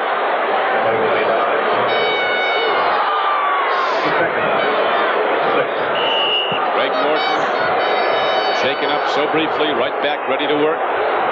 8:57 to play, and importantly for Denver, and importantly for San Diego, the clock is running. Broncos want to run it down. They lead the game 35-24 after San Diego has scored 24 unanswered points here in the second half. Denver led this game 35-0. Second and 6. Morton stands and throws, and there's Riley Odoms with the ball. And the big guy from Houston takes it down inside the 5-yard line and stays in bounds. Reason to cheer again in Denver. Well, for a while we thought that horse was going to get shin splints running around the track, Don, but he hasn't had much to run about lately. And Riley Odoms just made 2 fine plays. That one, he took the ball on what looked like would put him down to about the 9-yard line, carried it down to inside the 5, and those are 5 important yards. And a first down, so now Morton and the offense go almost point-blank range at the San Diego goal line. First and goal from the 4. Clock running, 7:53 to play. Handoff, Preston cuts inside. Problems. He goes down at the fumble. San Diego says they've got the ball. So do the striped shirts, and the Chargers have the ball back. And here comes the San Diego offense on the run out onto the field. Yep. 7:46 to play. Isn't this something? We'll take a look at Preston. This is something he very seldom does. If I was in a situation where I wanted a guy to maintain control of the ball, I'd give it to Dave because he is sure-handed. When you change direction, it often puts you in a bad position. Fred Dean stripped him of the ball, and one of the Chargers fell on him. But remember, Don, these guys are in a short-time offense right now. They've got to score 2 touchdowns in 7 minutes and 46 seconds. They've got to hurry up, get back to the huddle. They've got to call plays that get them out of there quick and down the field. Well, they had 3 touchdowns and a field goal in 10-minute span, 1 point. Here is Fouts, setting them up. Scales left. Joyner right. From his end zone. Dan Fouts takes a look. There's the home run ball. And the closest guy to it was Perry Smith of the Denver Broncos. So, with 7:38 to play in the game, let's switch back to New York and Byron Day. Byron? Okay, Don, in the Kingdome, the Seattle drive has been stopped. Zorn back to pass from his 35. The pass is knocked away by Kansas City's Eric Harris. Ball goes over to Kansas City. They lead 20-14, less than 2 minutes to go in the game. Don? All right, Byron, back at Mile High Stadium. The Rocky Mountain Thunder again cascading down from him. Huge Mile High Stadium, the foot-stamping Thunder as it's 2nd down and 10 now for the Chargers. The 7-yard line. Fouts into his end zone. He gets some time. He takes a look. He lets it go. Joyner's out there. And the ball might be intercepted, is it? Steve Foley has a 3rd interception. Foley comes up with the ball and bails out inside the 20-yard line. Penalty markers are down. Penalty markers are down in the secondary. The most offensive player, Don, that I've seen all day is Bryson Manor when they get an interception. But let's see. I think called a penalty for clipping on Manor on Ed White down there. San Diego's defense is coming out. Fouch knows he hasn't got a lot of time to get something going. They can't afford to take a long drive. They wouldn't get the ball back. He's coming down, trying to get a big play out of Charlie Joyner. Why wouldn't you go down there? Foley's jumps in front of the play for his third interception. Take a look. You see Thompson inside. Above the waist from the rear, number 66 on the receiving team. First down. It was Bryson Manor. Charlie Joyner can't interfere with the interception. Steve Foley, what a day. 3 interceptions for the Broncos. And so after they lost the ball not that long ago when they drove down close to the San Diego goal line, the Broncos get it back on Foley's third interception. Now they have the ball first and 10 at the San Diego 35-yard line. 7:24 left to play. Pitch back, Kennedy. Gets on those tacklers and gets down to the 30. Mike Williams has had a tough go out there at quarterback. Trying to take on Riley Odom and Larry Cannon.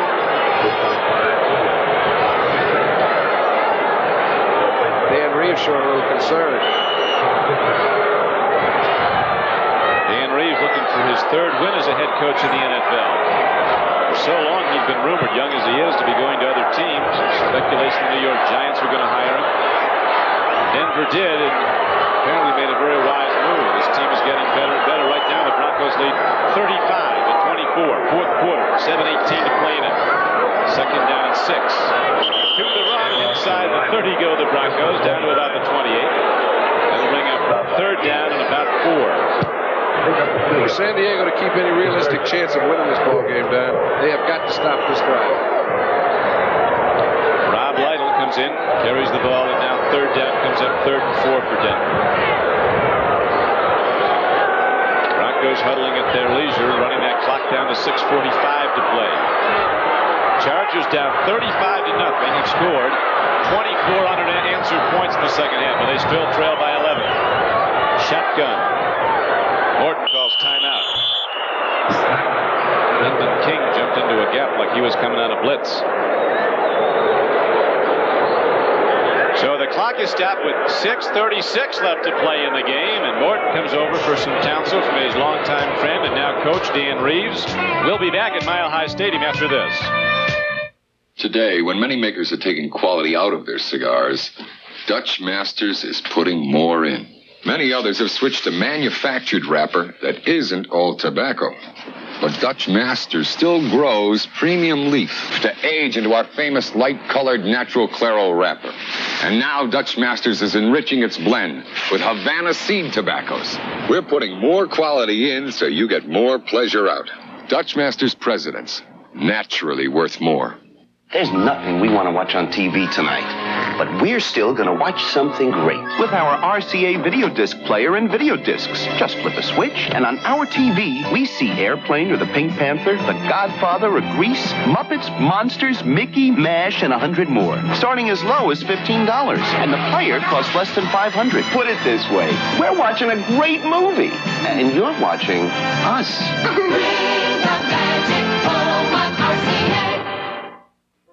When Lou Picone gets thirsty, Burt Jones suggests ice. Brian Sipe can make Newsom awesome. Willie Tullis, a man admired by his teammates. The saga continues next Sunday on NBC.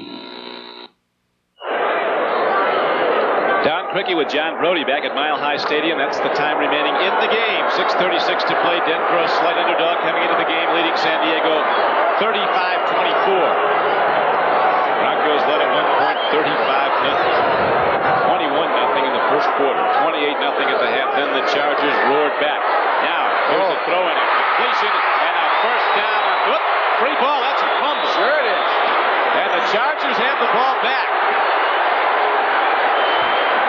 The ball is caught for a first down and then fumbled. Moses had it and lost it. That's the kind of break you don't see very often. They had 3 wide receivers on 2 defenders. And Moses was one of those that was covered. They had Egloff out there standing all by himself. It was a San Diego mix-up defensively. They got a real big break, which keeps them in the game. All right, Morton's going back. He's got 3 wide receivers on the right side. Akoff's on the right sideline. Look at him in your picture as the ball goes by. Nobody around. All right. Duncan picks it up. The fans of both these teams are well aware this rivalry dates back to the old American Football League. This has been like one of those games, 90 passes from 1960 and 80 points. Every working man believes his money is better in his pocket than in someone else's. So he expects quality and value. Can he find them in an American wagon? Absolutely. In Plymouth. Yes, Plymouth. New, tough, Reliant K wagon. The only high-mileage, front-wheel drive, 6-passenger wagon in America. Sensibly priced, Reliant K wagon. The American way to get your money's worth. This is Polaroid's new Sun camera, a new system with the fastest color print film made, 600 speed. But it needs one more thing to turn bad light into good pictures. What's that? A piece of the sun. Daddy long legs. There. A piece of the sun does it. Turn this bad light into a good picture. Sure. You use this on every shot. You see, you've never been so sure of an instant picture. Lovely. Now you just reach up. Well, don't waste it. You've never been so sure. San Diego gets the ball back on a fumble recovery. And now the Chargers have the ball at their 15-yard line with 6:26 to play in the game. Trailing Denver 35-24.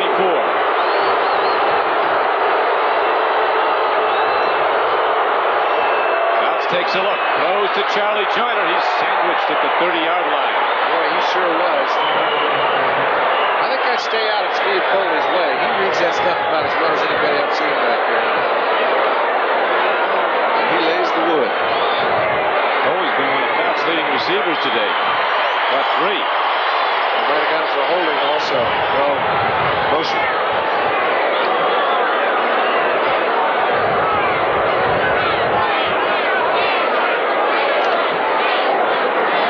Illegal motion, number 18 offense. Penalty decline. 2nd down.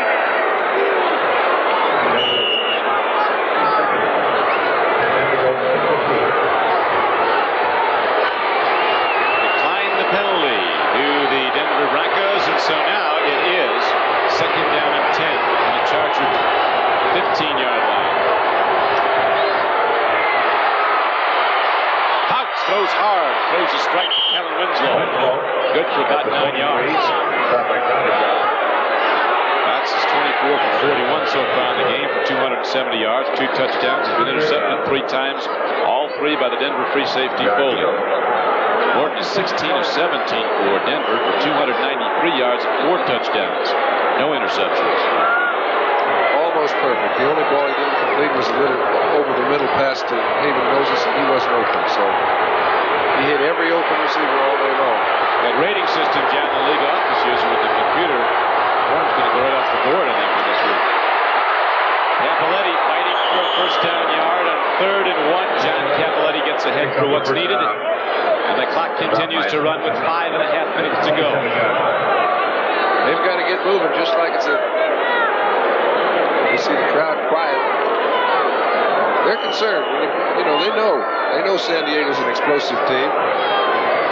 2 touchdowns are not out of the question. It's been well illustrated how explosive San Diego is, the way they rallied back here in the second half. Denver was ignited in the first quarter. They were on fire.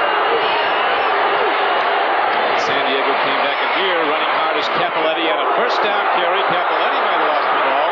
I don't think so. Denver thinks they've got it, but I think Cappelletti got it back.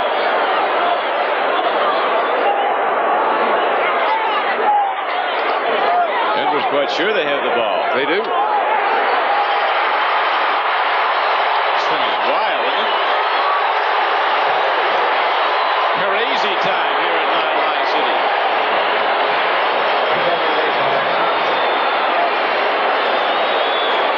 A lot of turnovers, Donnie. And you tap this, it's becoming with the ball turning back and forth. It was surprising to me, Don, that Fouts ran the ball with Cappelletti. They don't have Brooks or Muncie in the ball game. It's very uncharacteristic of them. The reason being, all one defensive back were laying way back. They thought they could pick up 16 or 17 yards. All they got was a fumble. First and 10, and the Broncos go to the run, and Canada busts it through and almost takes it the distance. Pete Shaw submarined it. Frank Duncan also on the tackle as Canada. Straight slant run, got the big gainer down inside the 25-yard line. Very close to a first down. He's going to be just short of it. Lytle comes in with a play now, and the Broncos keep the clock running down to 4:35 and ticking.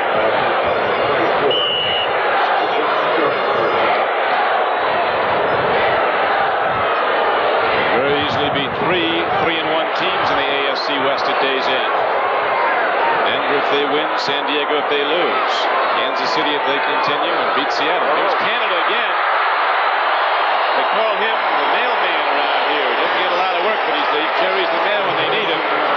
Big Larry Canada busts ahead for another big gainer and a first down for the Broncos. Okay, good offensive line, Serge. They do use Canada whenever they're in a short yardage situation or ball control situation. You can see why. Player down on the field, being a 10-2. So we have them on. Let's switch back to New York and to Byron Day. Byron?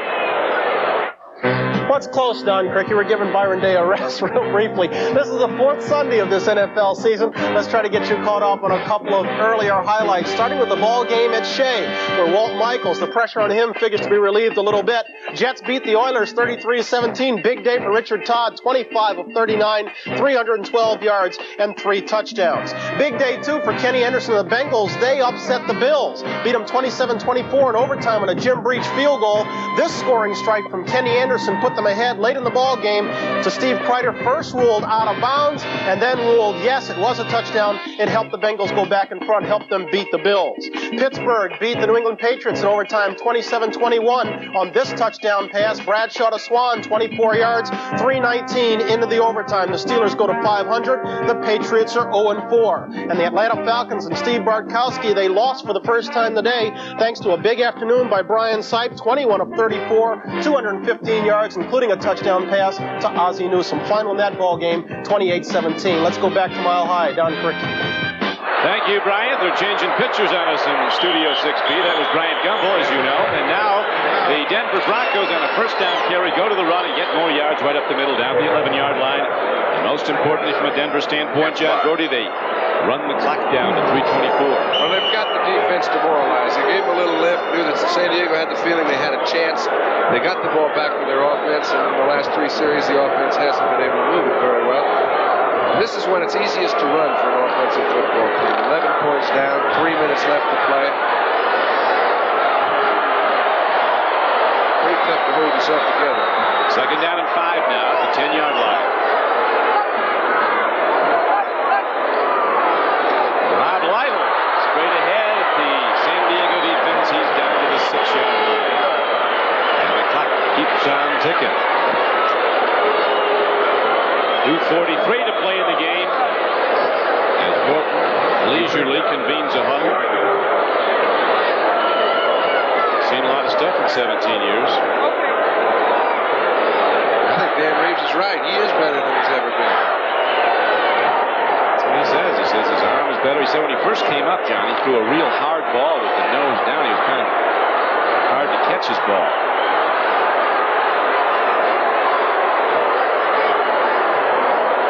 Third down and a yard now for Denver. Canada. Once again, the mailman delivers the mail. He's ahead for a first down for Denver, and the clock winds down to the 2-minute warning. And the Broncos close in on yet another touchdown. And it seems that San Diego is going to get back in it. Broncos come up with the turnovers, and now they're ready to close out this game. We'll be back at Mile High Stadium right after this. There's a company in Toledo, Ohio, who makes an amazing product for your car's engine. It can help improve your car's mileage, give you surer starts, even help your car run better. And the cost of a set is about the same as the price of an oil change. A revolutionary new device? No, it's a fresh Champion spark plug. There is probably nothing that can do so much for your car's engine for so little. Champion, the world's #1 seller. Behind every Schlitz is a man who knows his beer. Down here in Texas, people know a good beer. Many choose the taste of my Schlitz. Just one glass will tell a lot of beer drinkers what I've known all along. You just can't buy a better tasting beer than Schlitz. What do I really think? I think Schlitz tastes better than Miller. Schlitz tastes really smooth. Mr. Sellinger, your Schlitz tastes good. It really does. I'm glad you like it. Behind every Schlitz is a man who knows his beer. This is Bryant Gumbel in New York. Seattle's last gasp attempt to beat the Kansas City Chiefs has ended in failure. This despite this Zorn completion. It left 6 seconds left on the clock. The final effort went incomplete. Kansas City a winner 2014. Don? And with 2 minutes to go, we would like to welcome those viewers that have just joined us. The Denver Broncos and the San Diego Chargers football game is still in progress here in Mile High Stadium with the score Denver 35 and San Diego 24, so stay with us. Chips will be seen immediately following the conclusion of NBC football coverage over most of these stations, except for most Mountain and Pacific time zone stations, where it will be seen at its regular time. Coach Dan Reeves. With Jerry Fry down there, an ex-Oregon head coach, has been the offensive line coach for several years here. He's moved to Denver and loves it. Let's watch the mailman, 35. He gets the ball, but does not get the end zone. Larry Canada goes down at the 3-yard line, and the clock winds down. 1:50 to play. The AFC West, considered by many to be as good a division as there is in football, could very well have 3 3-1 teams. The Oakland Raiders, defending champions of the National Football League, will be 2-2 after their defeat today at Detroit. They'll be at home next weekend, will the Raiders, to go against these Denver Broncos. Game you'll see in many of these same NBC stations. We pause briefly for station identification. This is the NBC Television Network. This is KOA TV, Channel 4 in Denver. Second down and goal for the Broncos. Rob Light, touchdown Broncos, and that will do it, and Dan Reeves knows it. And that's the sort of thing you can see the sigh of relief on Dan's face. He knows they got caught in a momentum game, and what he will be able to point out on Monday in the movies is 2 things. Number one, he can give Denver's defense something to work on because they didn't have anything up until the last couple of quarters when San Diego started moving the ball offensively. And number 2, how proud he is that these guys came back, never changed their game plan, and eventually just wore down the defense of San Diego. The immortal words of Yogi Berra, this one ain't over till it's over. That seems relatively wise. He's had a number of immortals. Steinfort kicks the extra points, and Denver extends its lead to 42-24. We have had points. It's like a halftime basketball score. Now let's go back to NFL 81 in New York. Okay, Don, we get back to you. We'll watch that Lytle touchdown one more time. But now, first, a couple of more plays from earlier action. The Lions turn back the Raiders today 16-0. First shutout of the Raiders since 1966. Billy Sims, 21 carries, 133 yards. There's a man in trouble, Joe Gibbs. His Redskins dropped to 0-4 today. The Eagles went to 4-0. Ron Jaworski throwing here to Louis Giamona, playing in place of Wilbert Montgomery. It didn't stop the Eagles. They beat up the Redskins final 36-13. And Don Shula watched today as David Woodley and Burt Jones put on a passing attack that featured 672 yards in the air. Here, Woodley throwing one of his 2 touchdown passes to Nick Giaquinto. Dolphins turn back the Colts final there, 31-28. The Dolphins are now 4-0. The Colts are 1-3. Let's go back to Don Criqui in Denver. Thank you, Brian. Didn't realize that Oakland had not been shut out since '66. They won't be a very happy group when Denver goes there next week. 1:04 to play as the kickoff is returned. And San Diego goes on offense as Pete Shaw ran it back from the 37-yard line. In defense of Oakland, they only scored 7 against Denver also, but they're not the type team that is going to score a lot of points consistently every week. When they get things going, they'll strike at you. They throw the ball down the field, and they're subject to once in a while getting held to a low number of points. And they've had their quota for this year.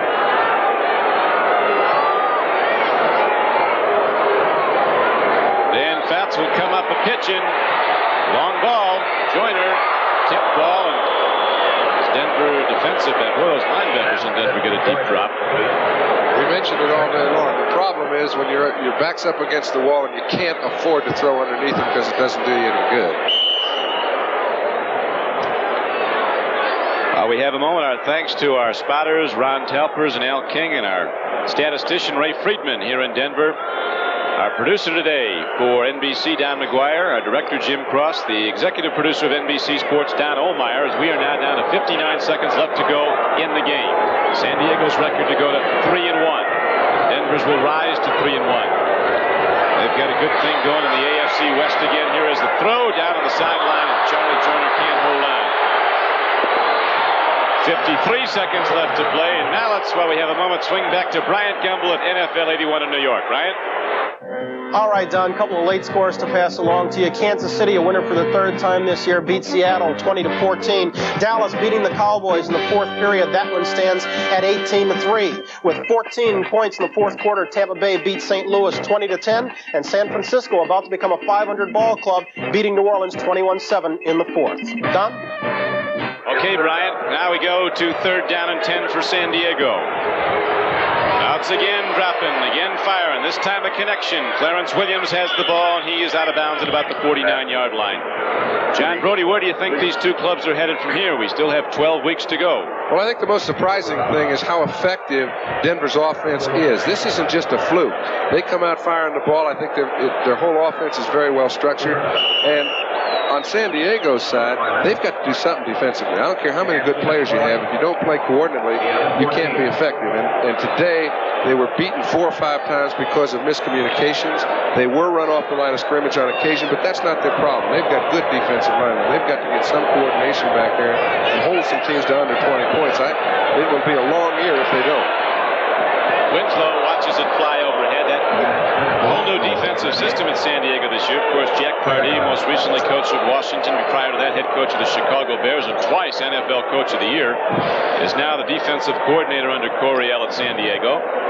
And he has put new people in from a year ago, 4 new starters in the defense and a whole new system. And he said, Don, early before the ball game, he said, look, the problem has been we've got 5 guys that are new playing defense. 2 of them are safeties. Then we've got a middle linebacker. And in the middle of our defense, we're not well coordinated. So it might be a few weeks.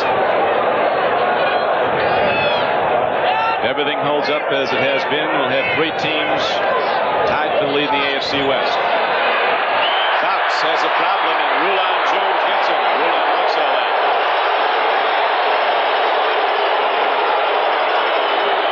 And sowing some largesse, he helps him up, and we're going to swing right back to New York now to Bryant Gumbel. Okay, Don, since the baseball season's winding down, let's get you caught up on just what happened today, starting in the American League. Detroit, thanks to Dan Petrie's effort, a winner over Milwaukee 2-1. Cleveland beat Boston in 11, and New York beat Baltimore. Minnesota win over Texas. Kansas City won big over Seattle. Chicago beat Oakland in the first of 2. So here's what it means. Tigers now in front in the American East by a half game over the Brewers. Red Sox a game back. Orioles 2.5 back. And the Royals have taken over first in the American West, a half game over the A's. Don? Okay, Brian, we're just about ready to run it out here in Denver, Colorado, as the Bronco fans are going to leave this big ball yard very happy. The Broncos extending their record to 3-1. Fouts throwing a long, incomplete pass, and now the clock down to 3 seconds to go. You know what it looks like to me, Don, as you watch Rulon Jones. He's had a great day on Billy Shields, who's become one of the top offensive tackles in the league. And that's really one of the big differences. How many teams would like to have one great defensive lineman? Now, Denver's been known for having fine defensive linemen. This guy looks to me like he may be the next great one. 6'6", 260 in his second year from Utah State. Rulon Jones. Final play of the game. It's a fire and a catch by Dwight Scales. Breathing, and will run out the clock, and that will do it. And they rise in salute to the Denver Broncos here in the Mile High City.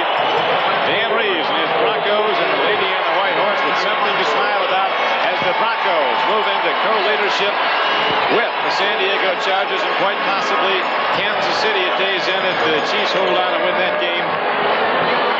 42-24, the final numbers. Don, I think we've reflected on everything there is to say in the ball game. Denver is just very impressive. For John Brody, this is Don Crickey. We'll be back at Mile High Stadium. When we we at Craco build a car stereo, we never know who's going to be in the driver's seat. So every Craco car stereo is tested to meet the toughest quality standards. And that means you can be sure that your Craco car stereo will perform, no matter what your listening habits are. Down the road, you'll be glad it's a Craco. Hey, that looked rough. Yeah, but I like to finish what I start. Shaving every day is rough, too, so I use Skin Bracer. I know I haven't finished shaving until I do. It's not cologne. It's skin care that feels good. Smooths and cools my skin. Tightens pores. That's the tingle. You haven't finished shaving till you've used Skin Bracer. You smell great. Thanks. I needed that. Skin Bracer takes care of men who take care of their skin. Enter the $50,000 Take Care of Yourself sweepstakes. See package for details. We welcome those of you who have just watched Denver beat San Diego back to our NFL 81 studios in New York. I'm Bryant Gumbel. Before we let you go for the night, get you caught up on the scores in the National League. Philadelphia beat Chicago in the first of two, but the Cubs having their way in the second. New York beat Montreal. Cincy a winner over Atlanta. St. Louis beat Pittsburgh. San Francisco over San Diego. Los Angeles and Houston just getting underway. What does it mean? In the National East, Montreal's in front of St. Louis by a game and a half. Cubs still hanging tough in the West. Houston's the leader, but the Reds now a game back. San Francisco and L.A. quickly falling by the wayside. As Week 4 closes, we invite you to come back and join us for Week 5. It'll be a doubleheader week here on NBC. We'll get it started with NFL 81. And then tonight, it's a big lineup on NBC, 7 o'clock Eastern. Chips Hope All-Star Comedy Review to the fall season, followed by a 2-hour Johnny Carson special. I'm Bryant Gumbel. Thanks for being with us. Some of you will be joining Chips in Progress. Others will be going to local programming. Thanks for joining us here on NBC. A promotional fee has been paid to NBC by United Airlines. United serves more of this land than any other airline. That's what friendly skies are all about. This has been a presentation of NBC Sports, the leader in innovative sports television. Next Sunday, a world premiere about the first white to play football for an all-black college. Next, your paycheck is going to be a little bit bigger later this week. We'll give you an idea how much. Puzzlement over the cause of a plane crash in Kiowa County yesterday, and now another crash site found today with a skeleton inside. A visit with Sunday's child, an energetic little girl named Ann. And stop pinching yourself. It's true, the Broncos blew San Diego out of Mile High Stadium. We'll be switching live to the locker room in just a moment. Hello, I'm George Caldwell. Details next from the News Center of Colorado. The Western Way. It gives you more kinds of California. From sun-loving California to stargazing California. From California hot to California cool. Western Airlines gives you more. 3 new nonstops to Los Angeles starting June 1st and Western's exclusive $50 travel pass. Giving you more to Southern California. That's the Western Way. The Toyota Celica GT isn't a sporty car. It's 2 sporty cars. It's a Celica GT liftback with fold-down seats, a hatch that opens to cavernous space, and the Celica GT Coupe with room for 4 plus a trunk. The Toyota Celica GT. It's a sporty car, and it's a sporty car. Oh, what a feeling. Celica. Toyota. You know this area is booming. There's got to be a lot of great local investment opportunities. Well, yeah, I know, but... Yeah. Who really knows the local market? Yeah. Stan, your broker's on the phone. It's Betcher. Besides covering all the national issues, Betcher knows the local opportunities, too. When you're into the local market, you're into Betcher territory. Well, I think we'll buy those 2,000 acres now. Betcher and Company, the Wall Street of the Rockies. The Broncos Coaches Show, Monday night at 6:30 on Channel 4. Now, KOA TV presents the News Center of Colorado with George Caldwell, Lori Everett, Ron Zappolo on sports, and Sam Allred weather. Good evening. Here's what's happening. They're still shouting their lungs out at Mile High Stadium after the Denver Broncos near shellacking of pro football's hottest offensive machine, the San Diego Chargers. News Center 4's Ron Zappolo is standing by live at Mile High right now. Ron. George, I guess just another ho-hum victory, huh? The Denver Broncos 42-24 over San Diego. The Chargers came in the number one offense in pro football. They were shut out for 2.5 quarters. Denver put up 35 straight points to really put this thing away midway in the third quarter. Maybe that's the reason why San Diego came back and scored a little bit. There are 3 basic heroes among a team of football heroes for Denver. Craig Morton, who had his second straight brilliant day. The young wide and gifted receiver Steve Watson, who made 2 more superb touchdown catches. The first one, a brilliant 93-yard reception. And third, Steve Foley, who had 3 interceptions today, pretty much short-circuiting San Diego every time they began to put it together. So the Broncos cut it any way you want, beat one of the best 42-24. They're tied now with San Diego for first place in the AFC West. We'll talk to you again in about 15 minutes from inside the Bronco locker room.